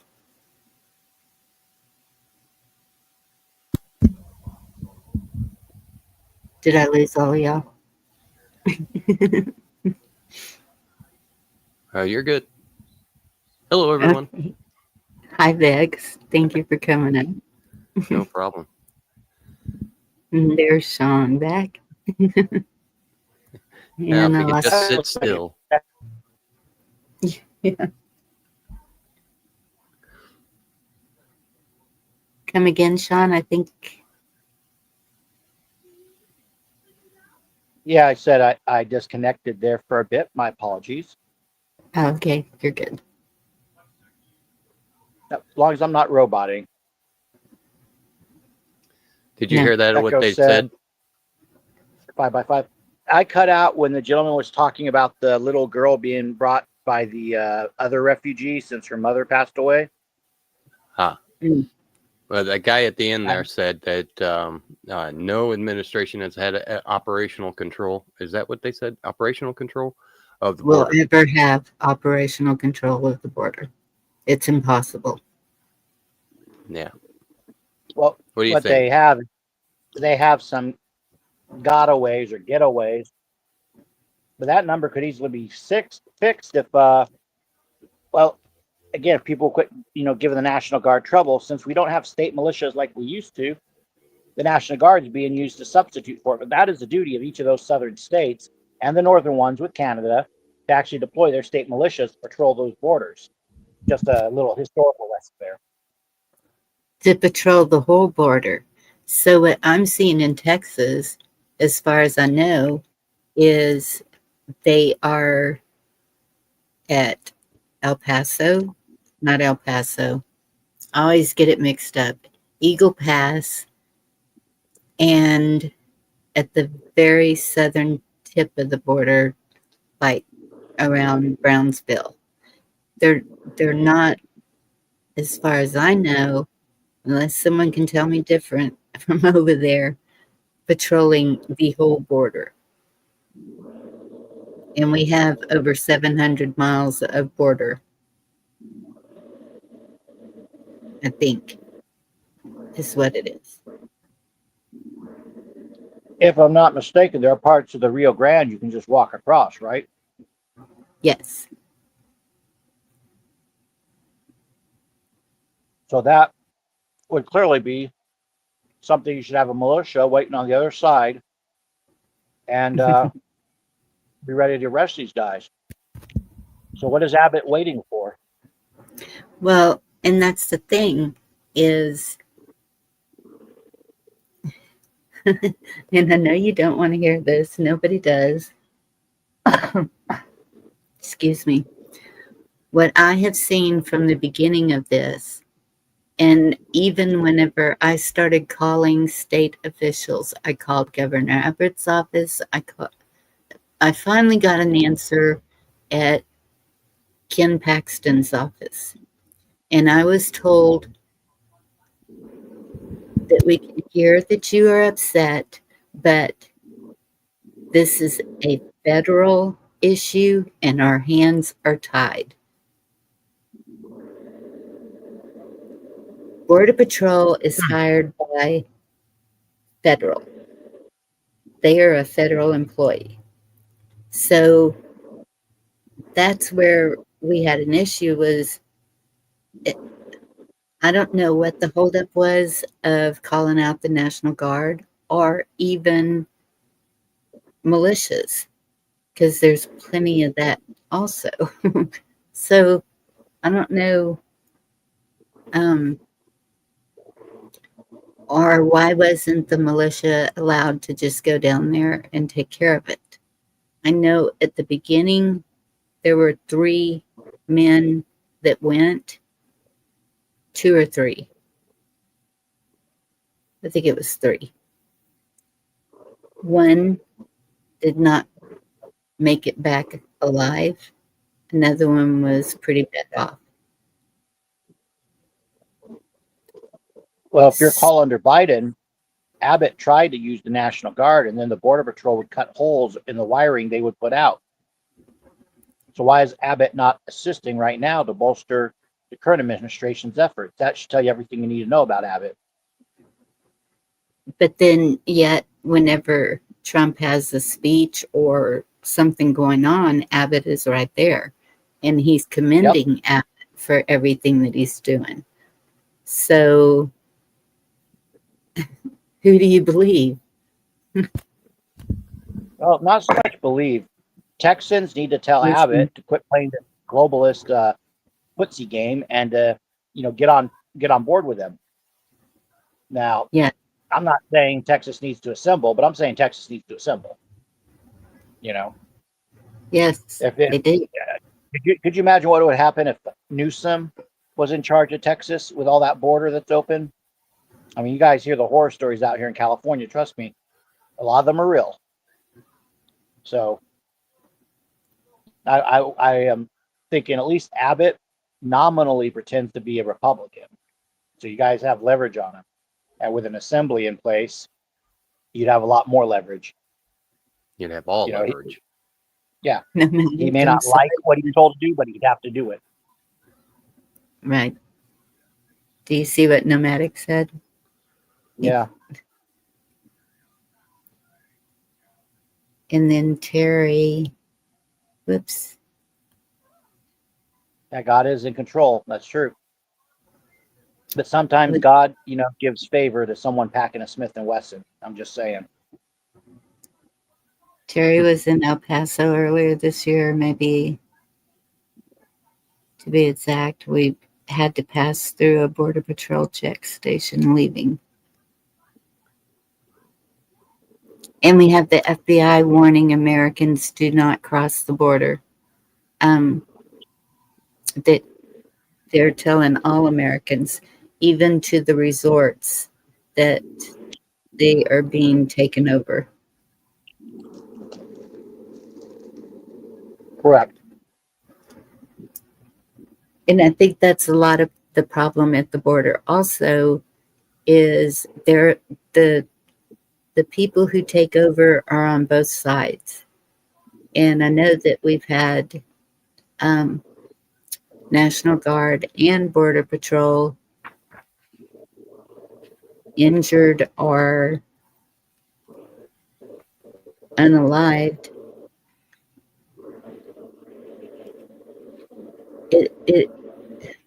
It is a war down there. We are in so many right now. That's what I've tried to explain. We have the borders.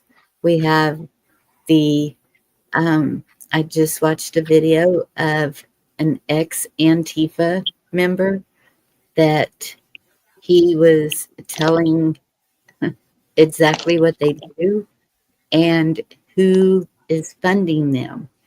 And it's not even people of our country. And it's a global movement. And that their job was to create a civil war.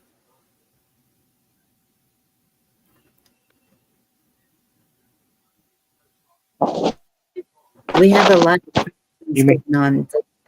How do you get control of it all? You don't try to get control of it all. You get control of what's in your area. Mm-hmm. That's the catch. Yes. Yeah, the best way to do it is to start locally. I mean, it sounds overly simplified, but start in your county. Yes. Get to know everybody and organize. That's where you start. And no, go ahead. I really wish I could get my county to organize. We're an unorganized state here, it seems. I don't know. I'm not really sure what the issue is. I really don't think that I'm the only one writing letters. I think that other people are, but it's not something that they just go around telling everybody. People are pretty tight-lipped here. I used to be, I should be, but May I? Yes. The problem we have is that the propaganda. Yes. The fact that most people don't understand the basics of common law is basically a glaring admission of it. The fact that we're coming to you from the assembly and trying to get you to join up with us, where we have to explain all this, is just outright crazy, because we should have been taught this in from before grade school on up. Yes. I mean, this is something we're supposed to be living. And this is why our country was the great experiment, because we were the first one to do this. Everything else was basically top-down governments. And that means that you do what we tell you or we'll kill you or whatever. The fact that America was started out as a bottom-up situation where the people in your counties told the I'm doing air quotes, told the government of that county what to do, and if they didn't do it, well, we could talk about tar and feathering, you know. Yeah. But that's why I say you start locally, because that's the way we were set up. And if they don't do what they're told, they get in big trouble. I mean, But in yeah. big trouble from who? From the people themselves. Like I said, you've heard of townspeople getting together, tar and feathering a politician and sending them out. They, have been known to, what's the word I'm looking for? Where you kick somebody out of the area. Why am I not getting this in my head? Exile. Yeah, exile. Thank you. We exile, and if they're caught back, they'll kill them. Depending on what the terms are. That's the power of the people.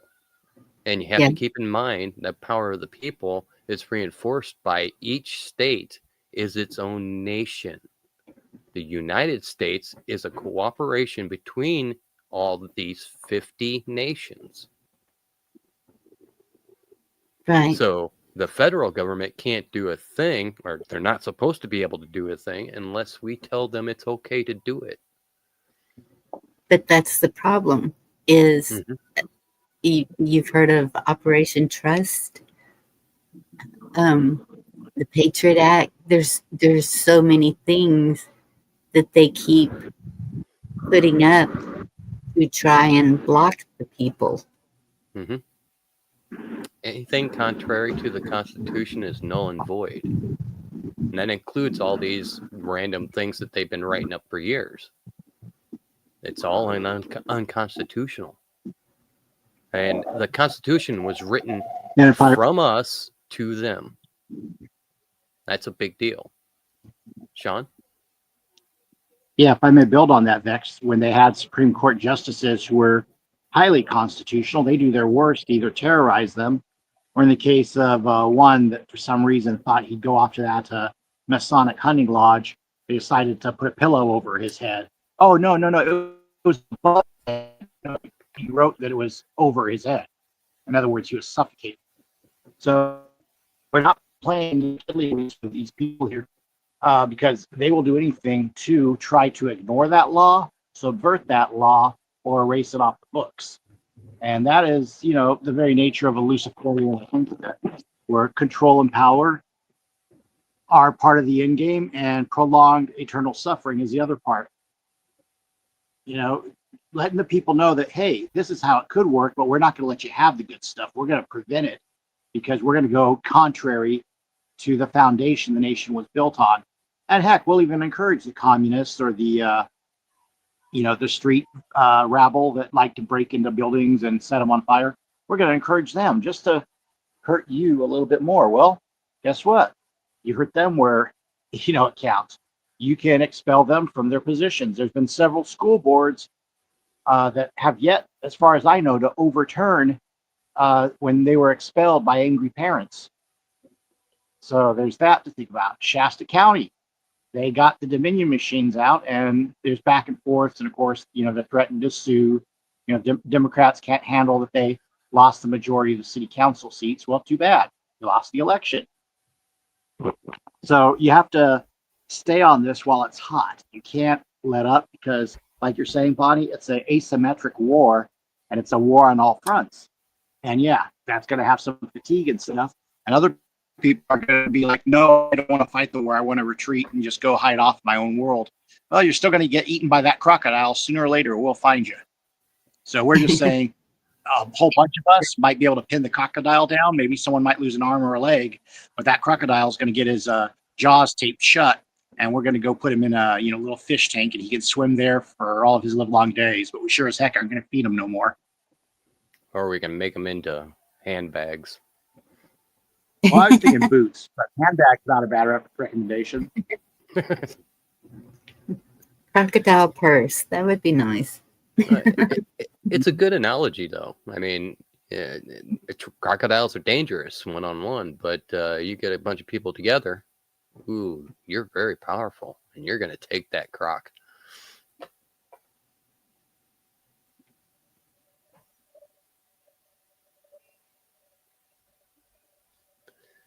So 10th Amendment wise, Vex, how would you bring that full circle back to this, or what Chip Roy was saying?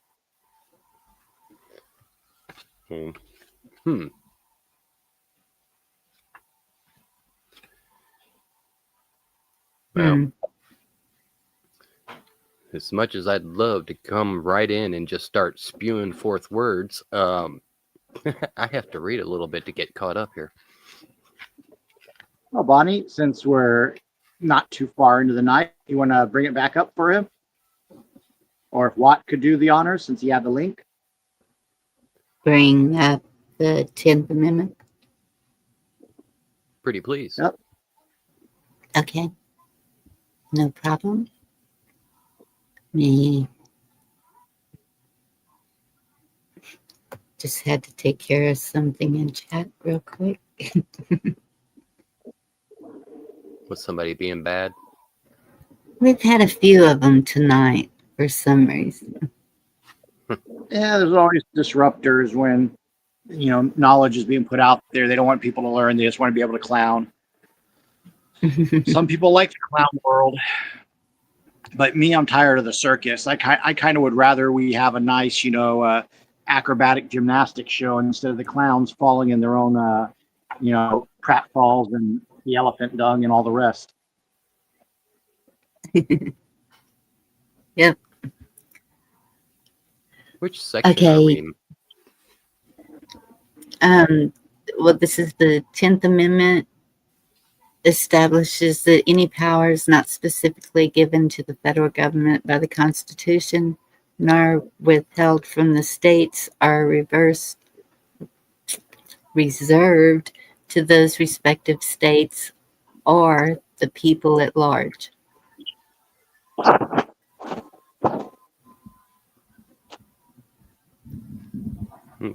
Well, I kind of like that. I'm sorry. Yeah. What was I supposed to be speaking on, Sean? What Chip Roy was saying, we're looking at this with the border.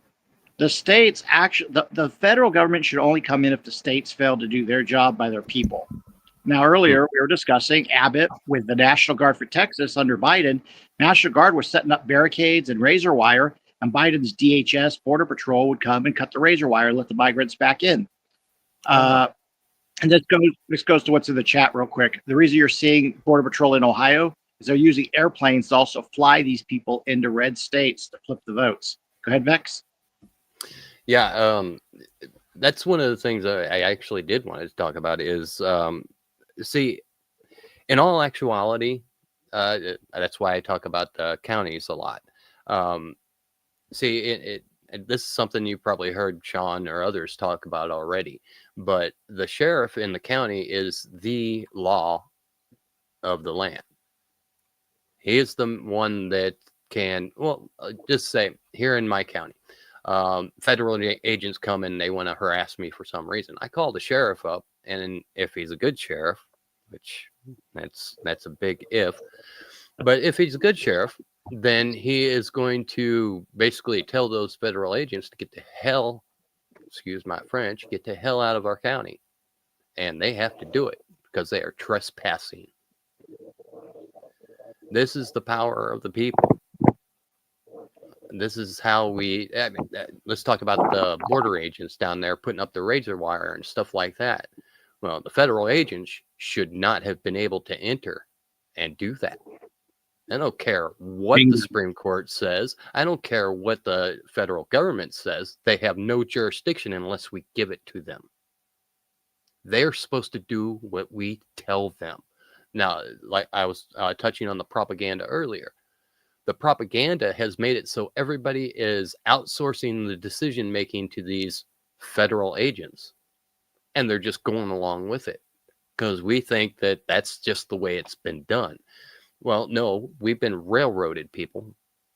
It is our responsibility, everyone here, it is our responsibility to take care of ourselves and those around us. Yeah. So if you're not doing that, well, then other people are going to do it for you. And you're going to, little by little, have no say left. That's what we're dealing with now. We're trying to tell you that you do have a say, and we need you to stand up and say it. John? Yeah. I would even say a different way of saying responsibility. This is a founding father word, duty. You know, not to mention it's also the honorable thing.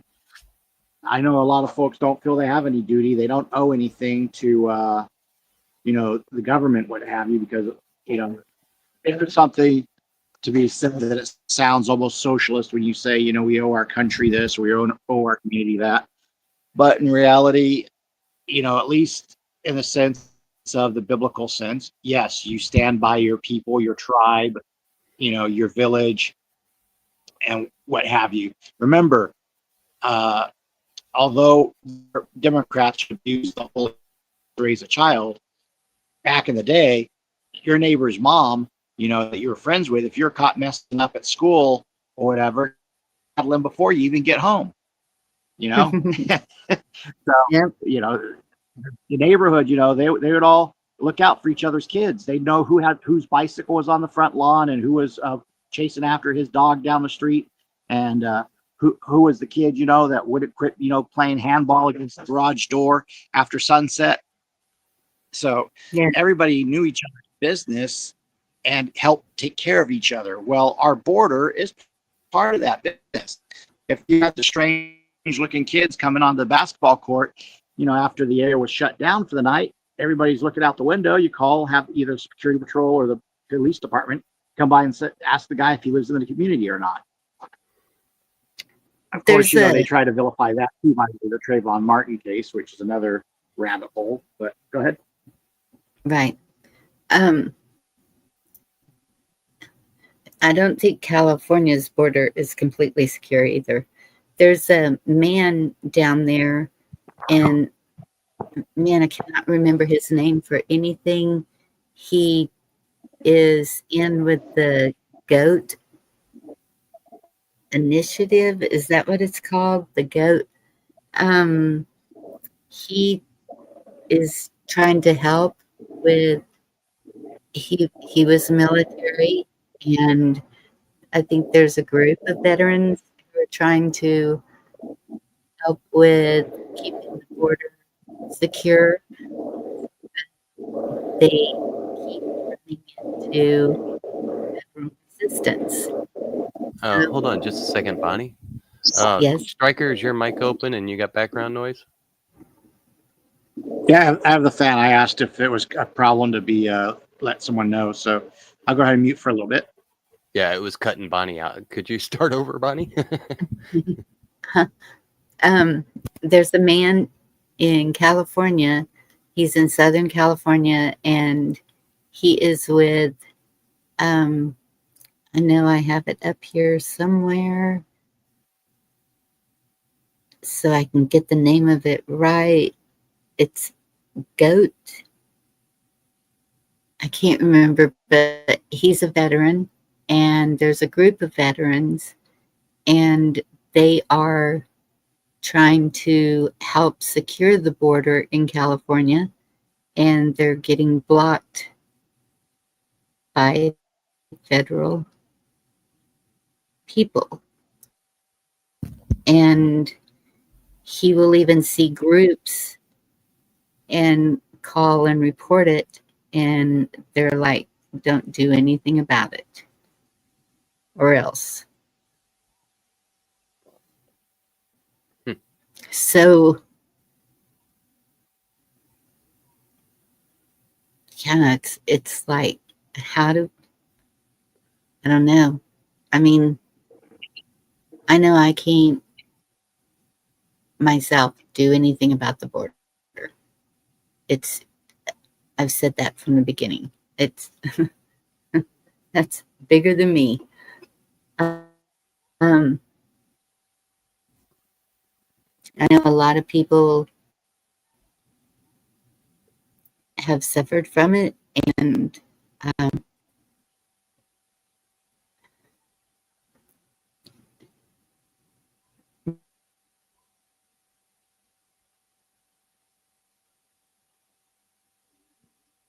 The audio cut out?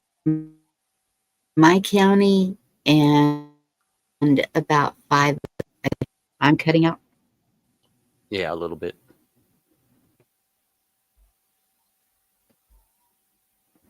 Sorry about that.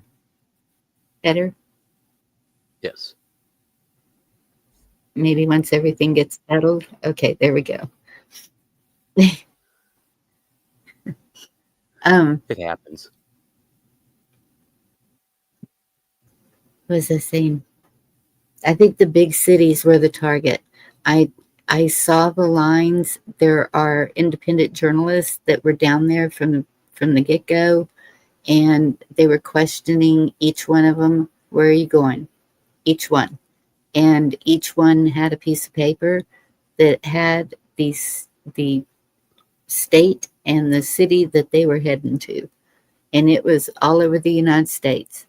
They already knew before they crossed the border where they were going, whether they were going by plane, by bus, by coyotes, whoever, however they were getting there, that was their destination.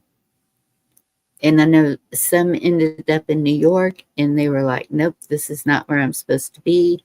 And NGOs or somebody would get them to California where they were supposed to be, or wherever. And so once they get into the cities, I think that they're just blending in. I don't think that there's any way to really, and then I see the ICE videos, and they are,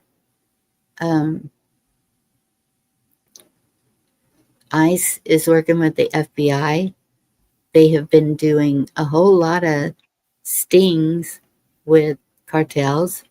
The drugs and munitions that they have been finding are an insane amount.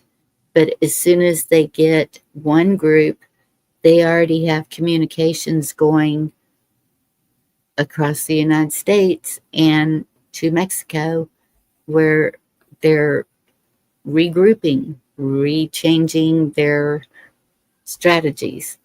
And so that's why I call it a war. It's very strategic, tactical. They're using it's like a whole military. The cartels, the gangs, all of them. It's like they have been trained and know exactly what they're doing. Yeah, very coordinated. Yes. Yeah, May almost the definition of well, a conspiracy. Go ahead, Sean. Yes. Yeah, there was a guest, folks, on the recent Sean Ryan show who explained it literally is a guerrilla insurgency, and then he laid out 4 steps that you have to do to defeat insurgencies. And it's something we, at the end of Vietnam, we had started to do it, but we took too long to do it, and that's why that didn't work. But it's something we didn't do in Iraq, Afghanistan, and so on. And those 4 steps, I don't have a parts is where you actually do separate and isolate each of the different things that are working against you, isolate them from each other, and then don't allow them the opportunity to rebuild their resources, which means to flee and go back and then, buy new weapons, get new transportation, and then come back and attack you again. Another is to destroy their supply lines, Ho Chi Minh Trail. And then the fourth one was the, what was the fourth one? So it was containment, supply line, don't allow them to resupply or regrow their ranks. And I think the very, very fourth one is, of course, just to wipe them out, period. But Right. there was, I'm probably wrong on that. So the thing is what we're seeing from the current administration, because the people, you know, are divided on it, especially out here in California, is it's a piecemeal approach. You know, Texas can have a secure border, but that doesn't no good if the border to Arizona is wide open, or if the border to California is open and New Mexico is secure. What good would Arizona having a secure border be? So you have that issue. You can look at Border Hawk News. Dan Lyman, he's reporting a lot of what you were talking about, Bonnie, where they interview the families and the migrants coming across, and they'll tell them where they're going and where they're from. And you got folks from Dominican Republic, Trinidad, Tobago, Senegal. I mean, some of these places aren't even attached to Latin America, and yet they're somehow getting over here through the southern border. If you research those NGOs, they're working against the country, their business permits should be revoked. And if I had my drug, I agree with Chessboard, just revoke all the NGOs. Let it just go back to being community churches, being charity, and the rest of the stuff can fall on its face. Because, drum roll, biggest NGO offenders are Catholic charities in San Bernardino County, California, and then HAAI, or however it's said, HAAI or whatever, it's a Israeli or immigrant trafficking organization. This is all connected to the Soros boats that take migrants from North Africa into Italy, France, and Spain. Am I cutting out? Yeah, you were roboting. Was it understandable roboting at least? Well, I would ask the chat and everybody else. Does that put up like their scorecards and stuff?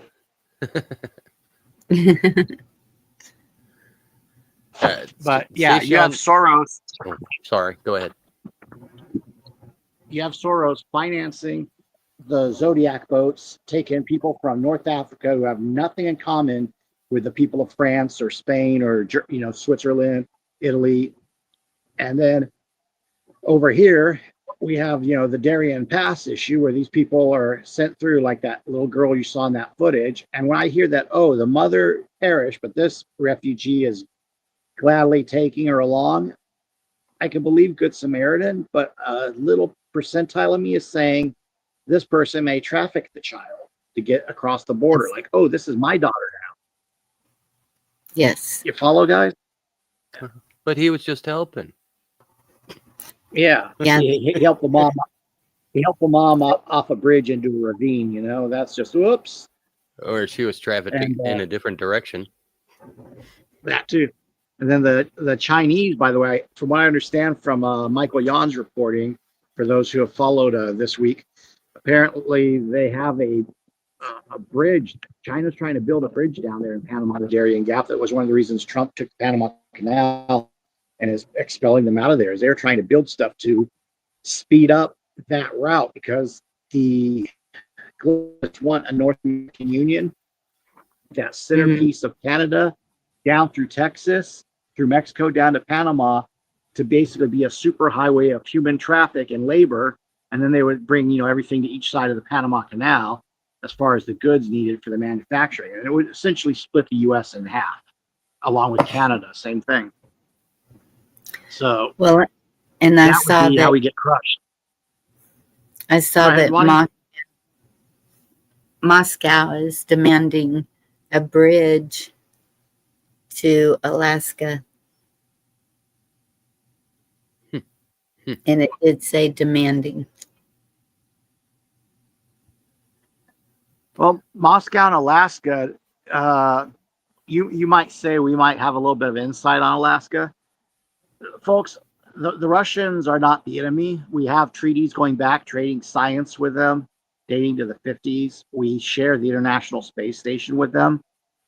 The Mhm. neocons want war with Russia.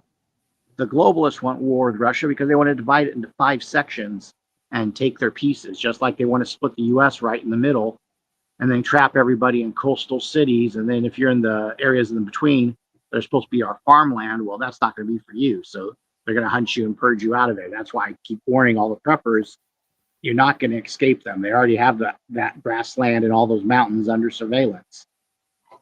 So the Well, and clock's that's the way ticking. it's always before. That's the way it was with Mexico. We would allow them to grow in the valley because the food wasn't just for the United States, it was for Mexico also. It was just an agreement that they had that their workers would come over here and work it, grow it, and then that's why a lot of our produce and everything comes from Mexico. Our local stores here, the H-E-B's, the Walmart, I think it's H-E-B that has the produce from Mexico. So we've always worked together, and the Americans would go across the border and shop and support their businesses. Things have drastically changed. Well, that would come back to us grassroots, creating our own, businesses out of our own patios or rooftops or windowsills with little gardens. Trade some thyme to somebody else for some oregano, or if you go bigger, trade some cherry tomatoes for somebody else's bell peppers. Yes. Whatever works. We got to think out of their system and create our own systems. And again, going back to the topic for the night, that federal government can't come along and tell a state, hey, state of so-and-so, you're not allowed to let people have pet goats in their yard for milk and cheese. Now, in California, of course, they're already trying to work against us out here on that. So you got to be sure you're in a state like a Kentucky or South Dakota or something where the governors are more laissez-faire and conservative about that. But out here, guys, yeah, go ahead, Bonnie. There's definitely a war against the farmers also, farmers and ranchers. Yeah. All these new diseases that they're coming up with. Or how they are allowed to, like, they have to pay a lot of money to sell their beef. Okay, the ranches around here, grass-fed beef. So then they butcher it. Well, they can't butcher it themselves because they got to be certified, USDA certified. So they take it to a USDA certified processing plant and spend a whole lot of money to get it processed. And then, but even if still they want to sell it, they have to have another license to sell it. It just goes on. And so I agree about the, I've got a small garden out here. Lady that I can see from my house up the road, she has a small garden going.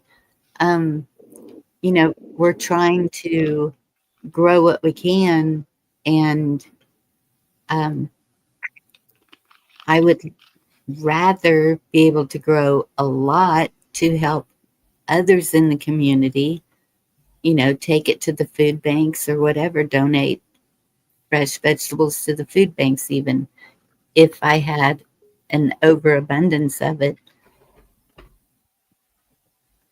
Well, that's very logical. The thought too is that people who get chickens, if it takes off for them, they'll be getting tons and tons and tons of chicken eggs. Sometimes people have so many chicken eggs they don't know what to do with them, and that would be your thing. Okay, I'll trade you some vegetables or something your chickens can eat for the eggs. And ladies and gentlemen, I mean, eggs are like, I'm not trying to educate us. We already know this, but you need portable protein. You hard boil those eggs, you take them on the road with you, and you got 5 grams of protein per egg. So I used to Yes. take about 4 hard-boiled eggs on the road with me for a wrestling trip at the start of the trip, and then go to a convenience store and buy the pre-made, I guess you call them pre-boiled or whatever, but they would be hard-boiled eggs in the little, plastic pouch. Buy Mm-hmm. several of those for a trip back home just to make sure I had good protein intake while I was on the road, and not Yeah. to mention all the natural fats, the omega-3s, everything. If you can give somebody a reason to trade eggs with you, and it's something that they think's worth their time, folks, your own little bar system set up, or your own little economy going on. The trick from there is just not to let anyone crash it. So Yeah. this, Bonnie, is kind of a thing too. Like you were referencing about your county earlier, and Vex referenced it. And I'm not trying to make a joke of the channel and the person's name, but prepping 101 is you got to know your community. You got to know who has what, who can trade what, who has a job skill, who can repair a car, who can do plumbing, who can set up a CB radio or a regular comms for you. Who's your guy that knows how to do maybe some insulation, HVAC, and you all get together and say, hey, if something goes sideways, like say our wind farms, our big goofy looking prop fans, which are supposed to be windmills, say they freeze because the federal government says, we can't use oil to heat them and get the ice off them, and they freeze and they break and people don't have electricity. Well, who do you know in your community that can come to your place? Maybe they have a bunch of spare firewood, and you guys have a little fire pit set up, and it saves the day. Everybody gets some heat. You gotta think creatively like that, I mean, just because grocery stores sell firewood doesn't mean in an emergency you're gonna find a bunch of firewood out front to grab, Absolutely. I Go ahead. have a good supply of firewood that has been sitting out there a long time, good and seasoned. There are a lot more vegetable stands going up that do sell farm fresh eggs. We have access to whole milk, cow milk, fresh cow milk. And that's the farmers markets. Knowing your community. Facebook, we have a neighbors page, and that's it. You just get on there. Hey, is anybody got any fresh eggs to sell? And about 10 people will jump on there. I've got some. This is how much they are a dozen. And that's a really good way for the community to stay in touch with each other. And they definitely let you know what's happening as soon as it's happening. And so we do appreciate that. I am in a very small community. So we have that communication, that network that we pretty much always depended on that when my children were in school, because I knew that if they tried to sneak away from school, I would know about it instantly. It's so that's why it's hard for me to really see a lot of the things that are going on that we are shown in videos, on the news, whatever, because I'm not seeing it where I am.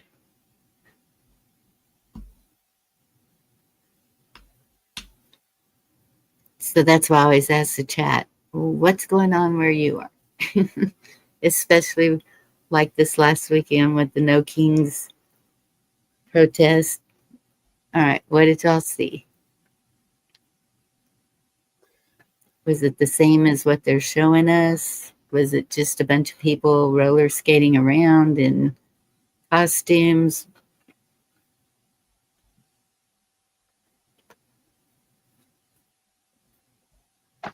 If I may, I didn't go watch and laugh at the No Kings protest in downtown Riverside.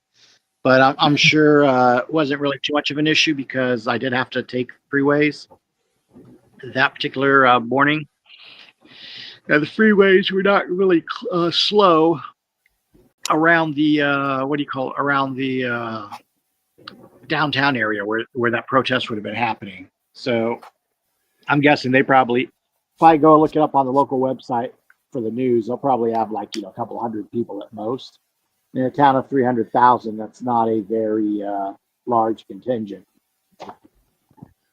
And it is kind of funny because I was on the freeway to travel for what we would just say was a state-related business, wink, wink.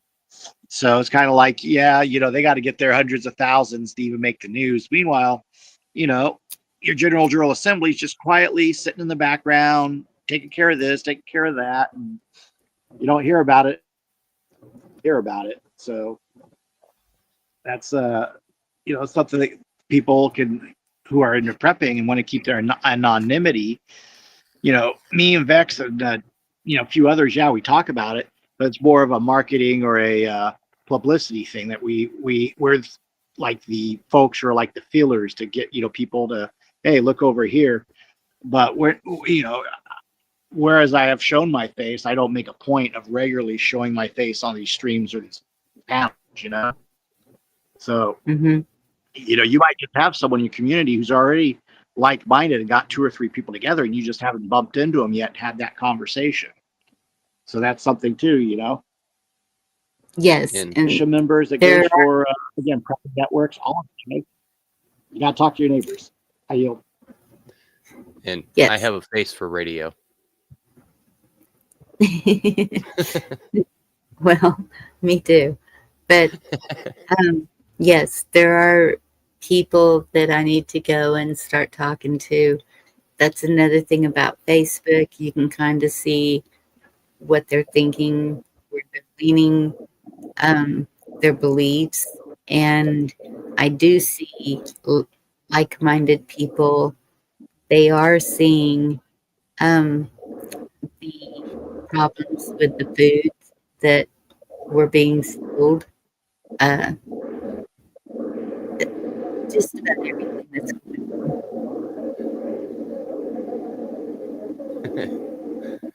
So I just need to Sean, get out and network more. Sean, you're Is the keying up fan again. blowing up? Okay, let me mute that for a minute. Sounds like you're breathing.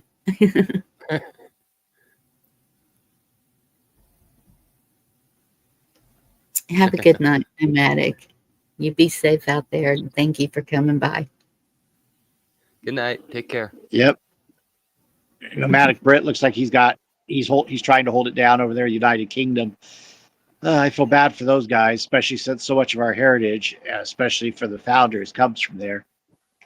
Yeah. So, Well, Nomadic going, Brit, he lives in the United States.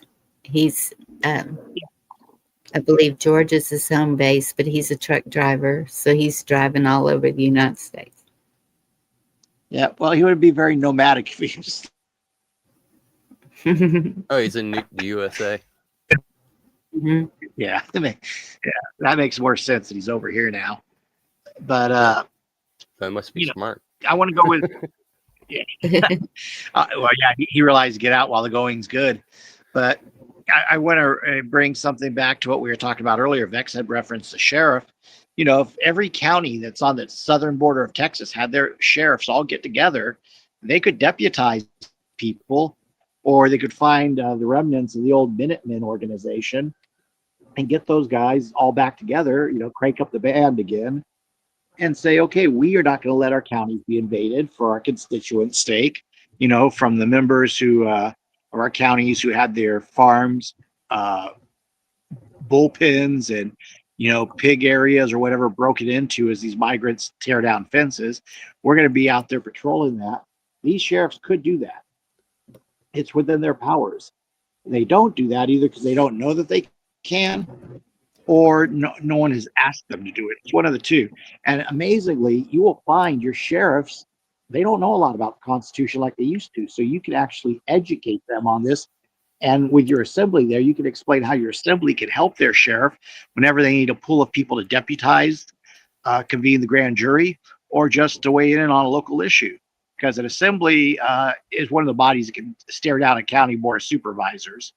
And Make them cry. so, well, when their chins kind of sink into the collar and tie area of their suit, it's like, yeah, I know you're not too proud right now because you got a bunch of people in your community all on the same page, putting you on notice that we are here and standing, in opposition to your conduct. In other words, you done goofed. If we the people have to assemble, yes, but it also means that people are bad enough that we're pissed, So. Yes. And Monday nights is Constitution, and this is my Constitution crew. Except for Dee, I don't know where she's hiding. She might be getting ready for a trip. Never know. Yes. It looks like Craig's asking for the link to come up. Yes, and I just explained. Oh. Sorry. That's okay. Maybe tomorrow night. If I go live tomorrow night, there's some things I want to share, and you come back tomorrow night. Got it. We'll talk. And something in the chat and relating to tomorrow night, and also the No Kings. There's a theme in our chats regarding people struggling. Referencing like one woman living out of her car and other stuff. And this can cross into also like the news today of that one fellow that was found in Portland. He had had a fentanyl overdose and he had been on the street frozen in that position.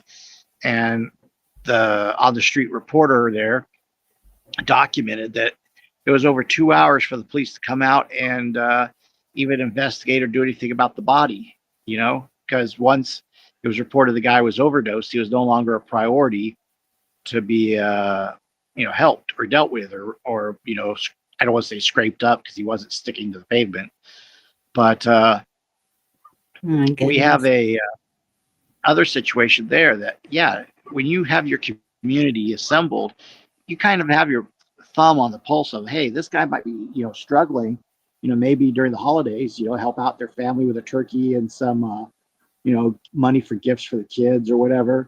Or this guy's struggling with, alcohol or addiction. Maybe we can get the pastor to visit him. And you don't have an intervention. Don't be hokey about it. But, you let the guy know that, hey, he's loved. And if he's, struggling, you're there to have his back or at least, help him. Doesn't mean you become an ATM. But, just psychologically, a community knowing that everyone has each other's back is very powerful. That's why the gangs in the barrio have the swagger they do, folks, is because they all realize that they're all, coming up and they're all bonded by their crime, but they're all coming up together. They're a substitute family. Yes. So we, the people, we Americans, we have to become the great American family again. And trust me, the socialists, the radical globalist, far left wing, they've been doing so much to kill the family that they don't even want us to permit us to have substitute families with our neighbors and or the fellow PTA members or the fellow HOA members, assuming you get along with your HOA, which that's a challenge in itself. But we can address a lot of these problems. Hopefully. Go ahead, Bonnie. Yeah. I said no HOAs, and yes, if you're in the city limits and whether it's the council, the police, the ordinances, most city councils have a 5-year future plan. You might want to take a look at that and see what they are planning to do to your community. There's a lot of redistricting that's going on right now that people are a little upset about. And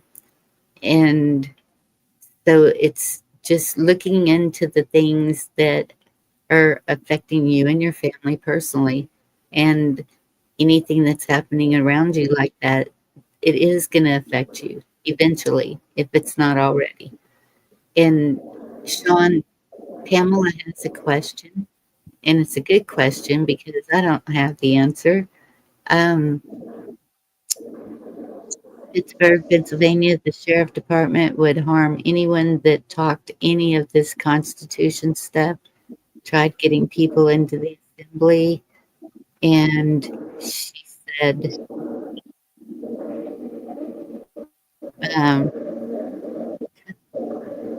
Mute real quick, Sean.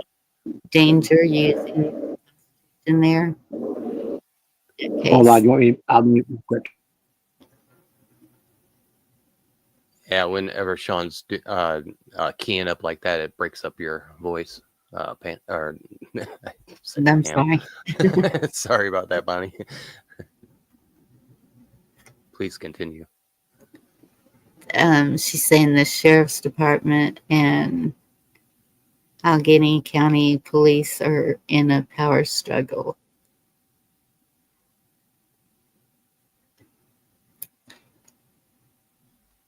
And I know that we can have sheriffs removed, but what would be the process of that? Because they're supposed to be the power. Mm-hmm. If I may. Yes, please. Go for it next. But this is something that I learned actually in the assembly relatively early. The sheriff that ignores the Constitution and stuff like that. See, all these sheriffs and all these people have bonds, and they can be revoked. They can be taken out. And if they don't do according to what there's several little things you can do. You go and pull the oath of office and accept it, and then hold them to account because you've accepted it. Now, a lot of this stuff can be done as an independent person, but it carries so much more weight when you have an assembly. And the fact that you've been trying to assemble is great. Don't stop. Don't get discouraged. You're going to have ups and downs. Just keep plugging away and learning as much as possible, and you will get the tools you need. Sean, would you like to Well, she round had that said out? she felt her life was in danger, so that's a bit more serious. Yeah, Yeah, if I may. Some people see. I'm aware that they can target you if they know you. There it is. Thank you, Pamela. Walking into the courthouse, filing this paperwork, the word travels fast. The assembly, you're not walking into the courthouse. That's the first thing. When you do your notice of your state, you're not going into a courthouse. Now you can book a courthouse room for your meetings, or meet in someone's house, or meet at a church, or meet in the back of a tavern that's closed off like the founding fathers did. But you do not go into the courthouse. You do not cross their threshold. That's a mistake a lot of people who are not properly taught are doing, putting their face on that video camera, and they're raising hell and slapping papers down on desks. You have state assemble, you start populating your counties. When your county is going to go there, you politely read your notice into the record. You requested the minutes, board of supervisors meeting, or whoever your county commissioners are. Whoops.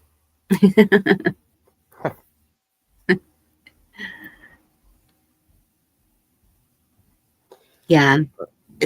So being in a small community, that's another thing, is they are tight knit.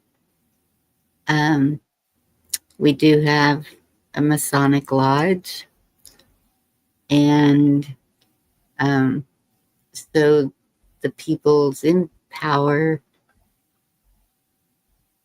there's a brotherhood. Yeah, if I may. Yes. Chessboard was making a comment in the chat that the Dems are hard to work with. You're absolutely right. And I mean, We all know this. That's why in the assembly we don't go and try and find them. We go and find those people that are like, basically the people like you and like-minded, and that wants to understand what's going on. Actually, that's the bad word to use. Understand is a bad word. Comprehend what we're trying to teach them, that want to learn. Yes. And I use the analogy of a doctor. During something, a mass tragedy and stuff like that, they have a bunch of people. Imagine, I'm sure you've seen it on, TV shows and stuff like that, where they'll have a whole bunch of people lined up out on the ground outside the hospital, and they're going through and they're looking at different ones, finding out what's what with them, and how they can help them, how they can't help them, stuff like that. This is called triage. Yes. You have to apply the same principle to the assembly. Those people that we cannot speak to, that are like the Dems, we're not going to reach them. And it's going to take too much of your time to try. So don't. We'll get them later. Was that Dim? Was that Vex? Was that Dim DIM or DEM? Or was it both? Well, let's see. Where was it? DEMs. Okay. But the other can apply. Like I said, though, these are people we cannot reach now. After we get everything under control and stuff like that, we can work on them. That they'll do what we do. They'll do what they do, and we have to do what we have to do. So, like those doctors, we have to go, okay, this person can be saved. This one can't. This one can. This one can. This one can. The ones that can't, we just have to skip them. And you don't have to go full tilt into even like-minded people who will get overwhelmed with information. That's why we don't do this every night, all night, because people won't be there. They'll come in for a little while and fade. We don't want people to fade. We want you. This is not something that's a party for the weekend, and then after the weekend it's over, you can go back to work on Monday. This is every day. I know it sounds like an uphill battle, because guess what? It is. And it's because we haven't paid attention, and it's because that we have lost our sense of duty. And Absolutely. We have to get that back and take responsibility. One of the first things I had to do was admit that I'm part of the problem. And so I've been working to not be a part of that problem anymore. I want to be a part of the solution. And after I've set foot in this realm, I will never go back. I can't go back. And I know many, many others like me are out there. They're there. You just got to talk to them. And that's a way of recruiting that I kind of stick to is I talk to people individually. I don't want to talk to a bunch of people in a group, because you're going to get people just, want to combat everything. No, I don't want to talk to them because they're messing with my stuff. They're messing with my truth. They're messing with the future. Yes. Talk to those people individually. Get to know them, because they're going to be in your community. Just like what Bonnie was talking about earlier, people working together in their communities. I every time I think about this, I think back in the horse and buggy days. The horse and buggy days, they, one person was a wheat farmer. One person, just like has been put out there, for example, already tonight. Everybody has different skills, and they trade off.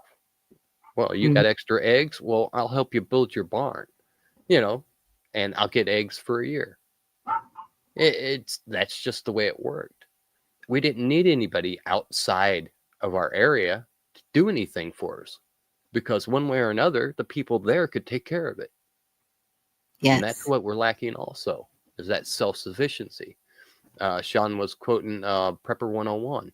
He's absolutely right also. Every part of this works towards self-sufficiency, and they don't want you to have self-sufficiency. They want you dependent. That's what all these cities for. And Bonnie, you were talking about the rallies and stuff. They're all happening in the cities, folks. Mm-hmm. Where I'm at, it's a small city, so the bad bigwigs aren't really paying much attention to me here. In this city, they're concentrating on St. Louis and Kansas City, the big cities. The big cities are cancer, and they made it like that on purpose. Yes. It's all about control. They don't want, like Sean was talking about earlier, they want to send people to the coastlines and leave the middle unoccupied, except for them, for specific purposes. They have a plan, and I guarantee you guys are in California. Those fires are not random. Those people are having to give up their land. And guess who's buying it? There's Dean. Hi, Dee. And I yield. Thank you, Vex. May I, Bonnie? Yes. Yeah, Please. and I apologize. As always, our friends in the great inter-electric webs or whatever decided my phone should somehow magically drop its bars as I was getting into the meat and potatoes. So, you got to have your assembly built together at the state first. There's reasons for that I can go into on National Assembly call. And, I don't want to take up the night completely with that because, again, we're trying to focus on the 10th Amendment, which they do go hand in glove.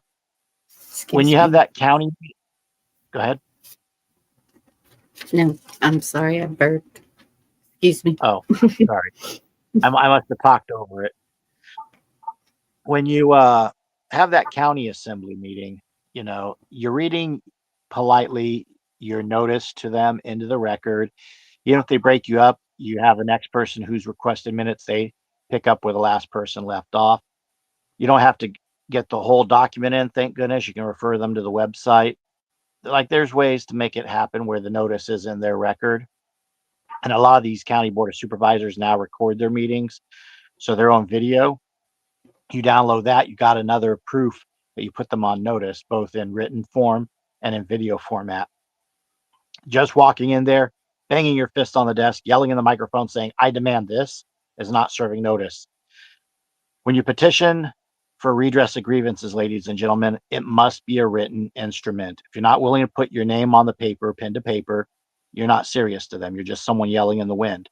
If there's no written document, there's no history or record of it. Now, they know your face. Well, when there's a whole assembly with you, it's not just your face. Documents, on the other hand, those will arrive in various ways in which they cannot retaliate. And the reason they cannot retaliate is because what you're doing is lawful. And by being lawful, it would be legal. We're not telling you to step into the de facto realm and, put liens on the judges, as some folks unfortunately learned about. We're not telling you to do paper terrorism, but you are the unified voice of the people. And like I said, if you go to the sheriff, you can offer your services. But by getting the olive branch, you might actually find the sheriff is willing to work with you. Now, if not, and they start spouting off about you being a sovereign citizen and all this other nonsensical crap, then you can be like, okay, this sheriff A doesn't know what he's talking about, and B, we might need to make an effort to get him recalled or impeached or taken out of office, whatever the appropriate. They do have surety bonds that affect their career in public office. Now, out here in California, they all got smart and they basically all take one big statewide insurance bond policy now, completely illegal and unlawful to do on both sides of the aisle. But you know what? Let them do that for now. We're going to be, let's just say, looking into that and some other stunts they've pulled to basically take remedy from the people. Those are basically the cause. You have to, when you come after somebody for cause, well, thank you for screwing up so bad that we noticed what you were doing. So if you're sheriff, guys, if you got a Democrat sheriff, one I pity you, and 2, I pray for you, and 3, hopefully your county is not getting invaded as we speak. But the sheriff does have his oath of office. As Vex talked about, you can honor their oath. And just the fact someone goes in and does a Public Records Act or a FOIA request for someone's sheriff's oath of office, that immediately puts their ears up. They're like, oh, wow, someone's actually paying attention to what I'm doing. So Hey, Ricky. that makes them think different. And then there are other things. You can have someone from your assembly or someone else run as a sheriff, just like they talk about in Republican politics, to primary the rhinos out. You can do it that way. Make it political. And then you really want to put the screws to this system, you ask that they swear you in on the organic constitution for the United States of America.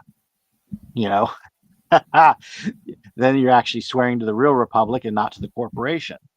And watch how that goes over with them. That'll panic them. So there is all kinds of remedy. Who rules on the bond? No, the bond is that you are actually Ricky can explain the process better, but there was a whole group, Bonds for the Win. The reason California got smart is because Bonds for the Win was doing this stuff a little too publicly over in Arizona and making noise about it. And that was one of the remedies that the assembly people knew about.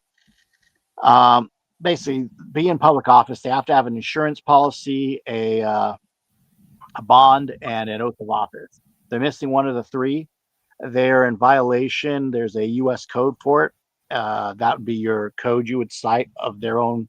Basically, they're breaching their own word to themselves that they aren't properly sworn in or properly bonded or properly insured. And then from there, you'd have different remedies. I wouldn't encourage the liens because that's a little bit harder to enforce. Ricky, if you want to refresh my memory on on them changing the rules about the bond, but the way I remember you guys had other ways to use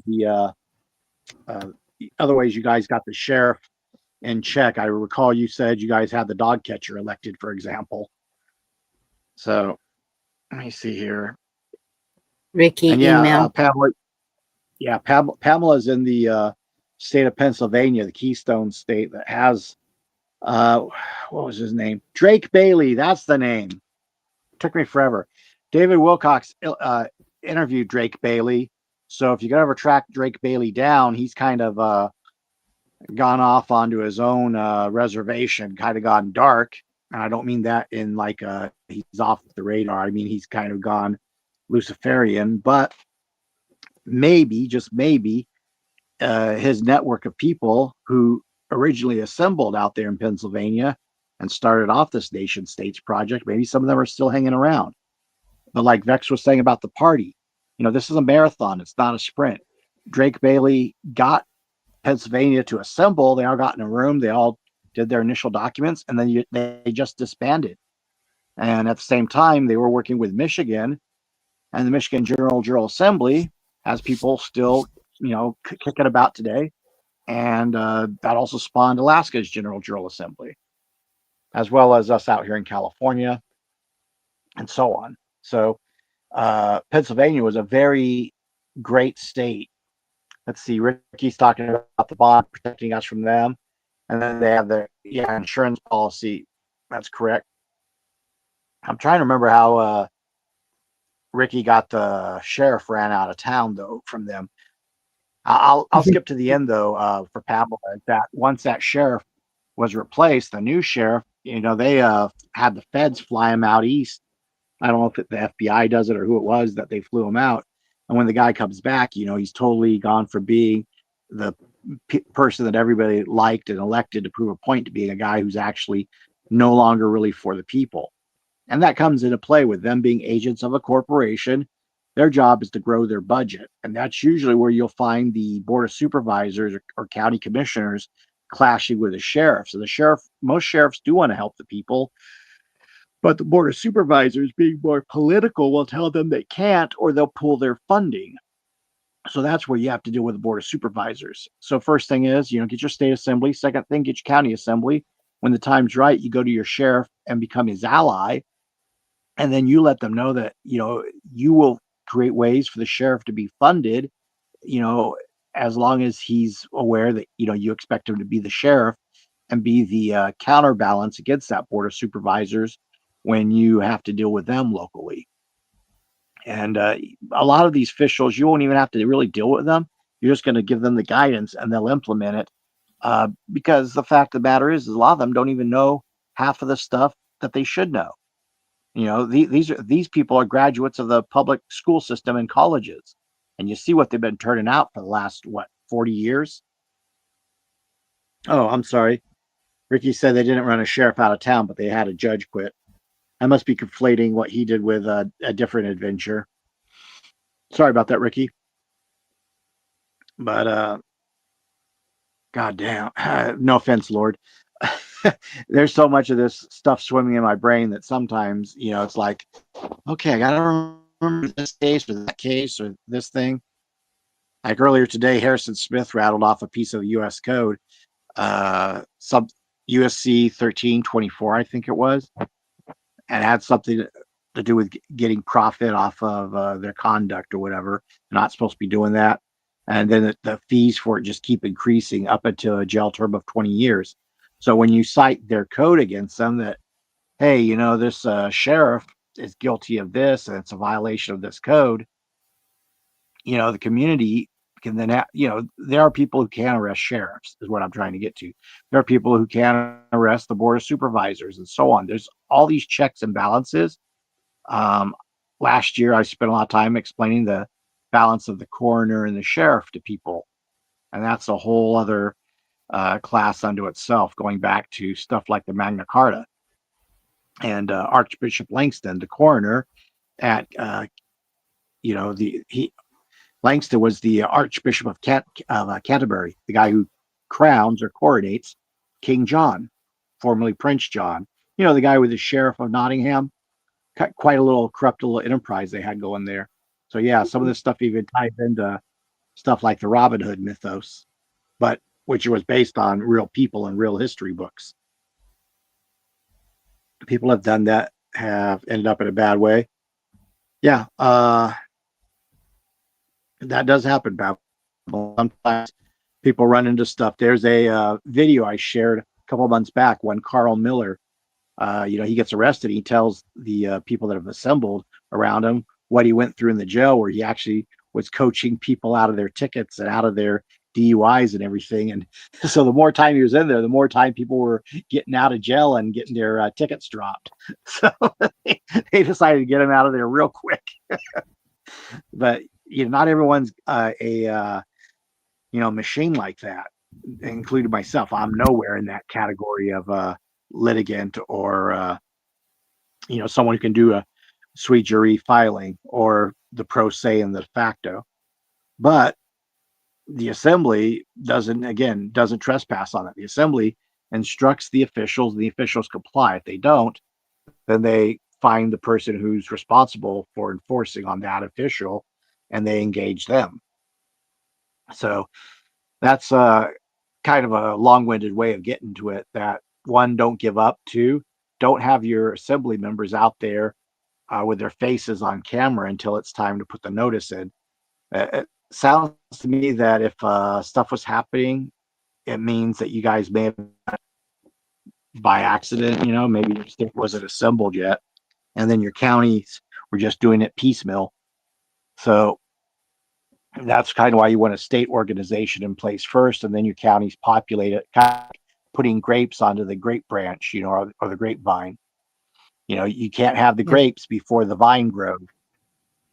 Hope that makes sense. And it sounds like the Commissioner's Court has the authority to appoint a temporary sheriff in the event of a vacancy in the office. So what is it called whenever they're constitutional? Is the organization? I thought it was CSPA, but that doesn't seem to be. That group. Sheriff Max 501c3 or 501c4, those guys, the Constitutional Sheriffs of America. Yeah, they're not Yes. very constitutional. Sheriff Mack will arrest victimless crimes. He answered his question incorrectly, for lack of a better term.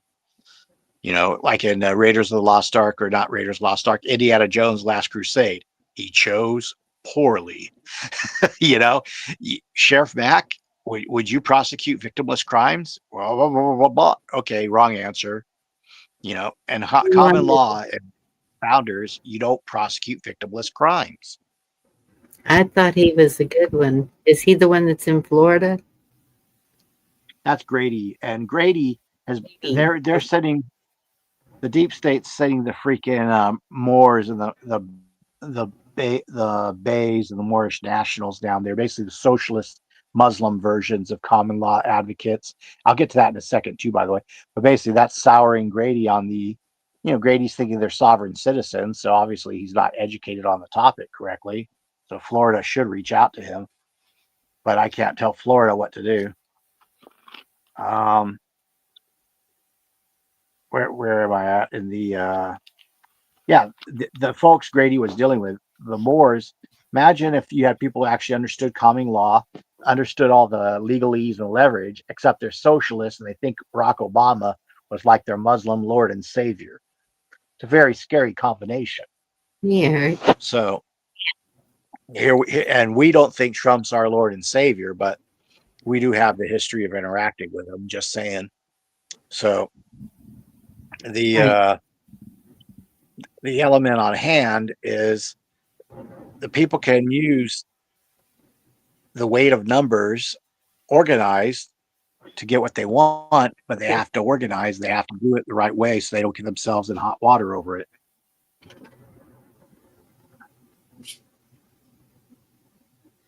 Okay. Word. May I? Go ahead. Real quick, I want to answer chessboard. You're absolutely right. I mean, what he said is they changed the words and meanings to suit their agenda. You're absolutely right. That's what we're witnessing right now. We've been witnessing it for a while. They've been changing the meanings of a lot of things, the definitions, everything. That's why. What is a woman? Vex, what is a woman? I'm confused. How do you define a woman? Yeah. Does that mean I have women's rights because I feel like a woman today? Makes me Get sick. my point? Yeah. Yeah. That's the quickest way to sum up the legalese. They're trying to now change what women are. Guess the woman doesn't have a right to her kids anymore either, then, or her children, excuse me. See how Sorry, finish your thought. Well, I was referencing what I did with kid and children. I corrected myself because I said kids, which are, you know, farm animals like goats, versus children, which are the product of a marriage. There you go. They do this. It's like I was talking about before. It's a form of control. They have thought long and hard. This is a long plan here, and they've figured out the best way to do things for control, so they can do all this stuff. Now, they change it to suit their agenda. Well, let's talk about their agenda. What is their agenda? Well, it seems to me like it is to, well, I believe it's been talked about openly. Depopulation, basically turning us into idiots. Poison our food, poison our water, poison our air. So this is all, it's actual attack on us. And the only way that we can actually get back and take it back is to do exactly what we're trying to do, is get people to learn the actual truth, the real truth. I know it sounds weird emphasizing that, but it's facts. They've been changing the truth so that it confuses and makes people unable to make sound decisions. Yeah. And that's a big problem because we need to be informed to make good decisions. If you only have half the story, you're not going to make a good decision. I mean, if your buddy pulls up and says, hey, we're going to go to the movies and hang out, but his entire motive was going to the bar and picking up women, you're going to end up somewhere you didn't know because you weren't informed, so you can make your decision. It's oversimplification, but you get my meaning, I hope. Right. Yeah. But isn't that where it comes kind of into self-governing? Yes, ma'am. Exactly that. And that's what I was trying to mention earlier is being a strong and independent person. I know it's been talked about on this on Bonnie's show before about, you know, being the king of your castle. That phrase is getting kind of well, you don't hear it much anymore, and there's a reason, because there's power in that phrase. You are the king of your castle. What does that mean? That it means that on your property, with your family, you are the king of that. And it is your job as an individual to be informed so you can make proper decisions for the property and your family. Now, in these modern days, I would include women also in, kingship. I was going to say, the kings are getting fewer. Yeah. Well, and the reason why we put it like that is because it easily identified what we were getting away from, and that was the king over in the UK. We all became kings, and we have to think of ourselves that way, and all kings have to be fully informed about their domain. Now, we don't have one king for a reason. So we all were designated kings. I hope that's understandable, because it's kind of important. In my house, I make the rules. You don't like my rules? Get out of my house. It's that simple. And when I'm visiting your house, I will respect your rules, because you are the king of that place, of your property, of your family. And what happens if I don't respect it? You kick my butt, because you are the king and you have say so. This is the power we wield. Now, when all these kings come together in an assembly, our power is infinite. I yield. I think that's what a lot of us don't realize, is how much power we do have. And that's why I decided to start doing this, because it's kind of good that we are spread apart, because we do need more states. And so if one person out of here starts on their state, I just think that more would join. We see that in a lot of areas. When Texas is talking about doing something, okay, the no permit, open carry, conceal, whatever.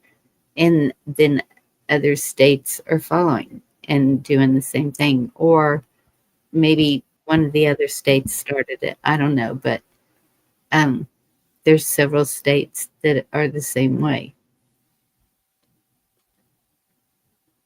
If a state sees another state doing something good, doing something that is actually working for the people, then more states will follow, I believe.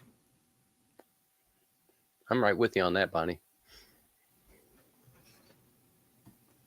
And there's something to be said for, well, think about Florida and all the things it's been doing, that's been for the good of the people in Florida. They've been showing us the way. President Trump has been doing just that also. He's been showing us the way. It's up to us to pick it up and carry it, because it's our burden to carry. Yeah. Yeah, California. Well, actually, chessboard. California's pretty on it. They'll surprise you. You just wait. One day California is going to rise. Yeah, if I may. Yes. One thing that I've been, observing is that there's a lot of stuff that's going on in California that's, not good, but there's a lot of stuff in California that has been, well, you can see it. It's in the media. It's happening. It's basically like, the stuff happening with Trump. It's in your face. It's there, and it's, always being pumped to you. Mm-hmm. That's just one level. What's really going on is that California is about to flip red. I know that sounds strange to people, but this is going to happen. Now, that's also on a separate level. And then you have an assembly that's getting very strong in California. Mm-hmm. And that is helping in the way of, there's one story. You've heard of the term political theater. Yes. That's exactly what this is. Literally political theater. They are doing things to make people, they're almost daring us to combat them. They want us to basically answer with violence, which we can't do. Because if we do that, then everything goes to crap and we all lose. Now, the way to do this is the way the founding fathers originally started. They knew that, well, like I was saying, we're all the kings of our castles, and when we work together, we're unstoppable. And that's exactly what's happening in California. Little by little, day by day, person by person.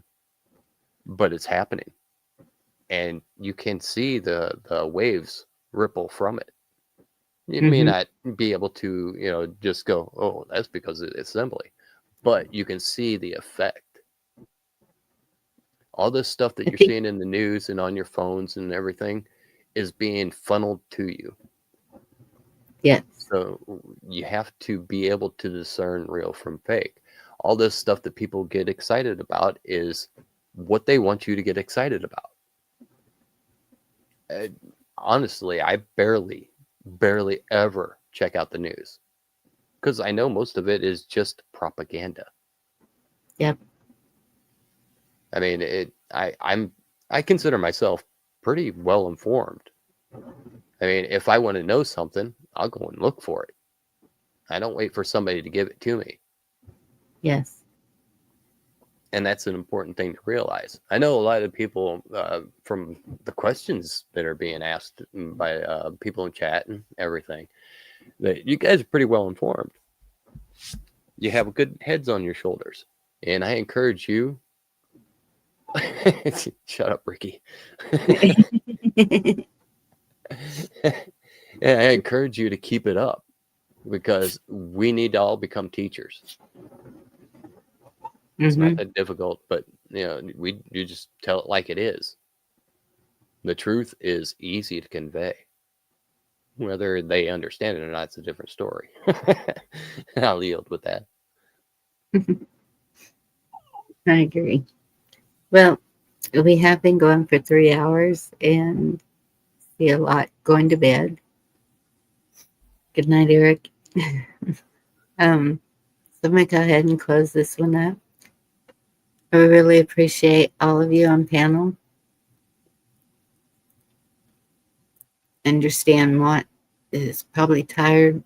He gets silent after he throws out the bombs. But thank you all for being up here, helping me with this. Thank you, everybody in chat, for all your input. Y'all got this. You're doing great. I'm going to go ahead and put the link for backstage.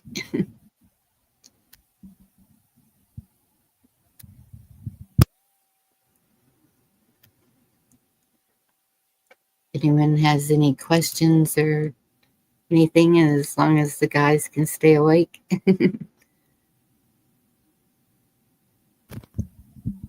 Thank you all for being here. God bless you and have a good night. Did y'all want to say anything? Thank you for having me, Bonnie. I appreciate it every time. Thank you, Bex. All right, y'all. Have a good night. Good night. Sweet dreams, everyone. And watch out for each other. Absolutely.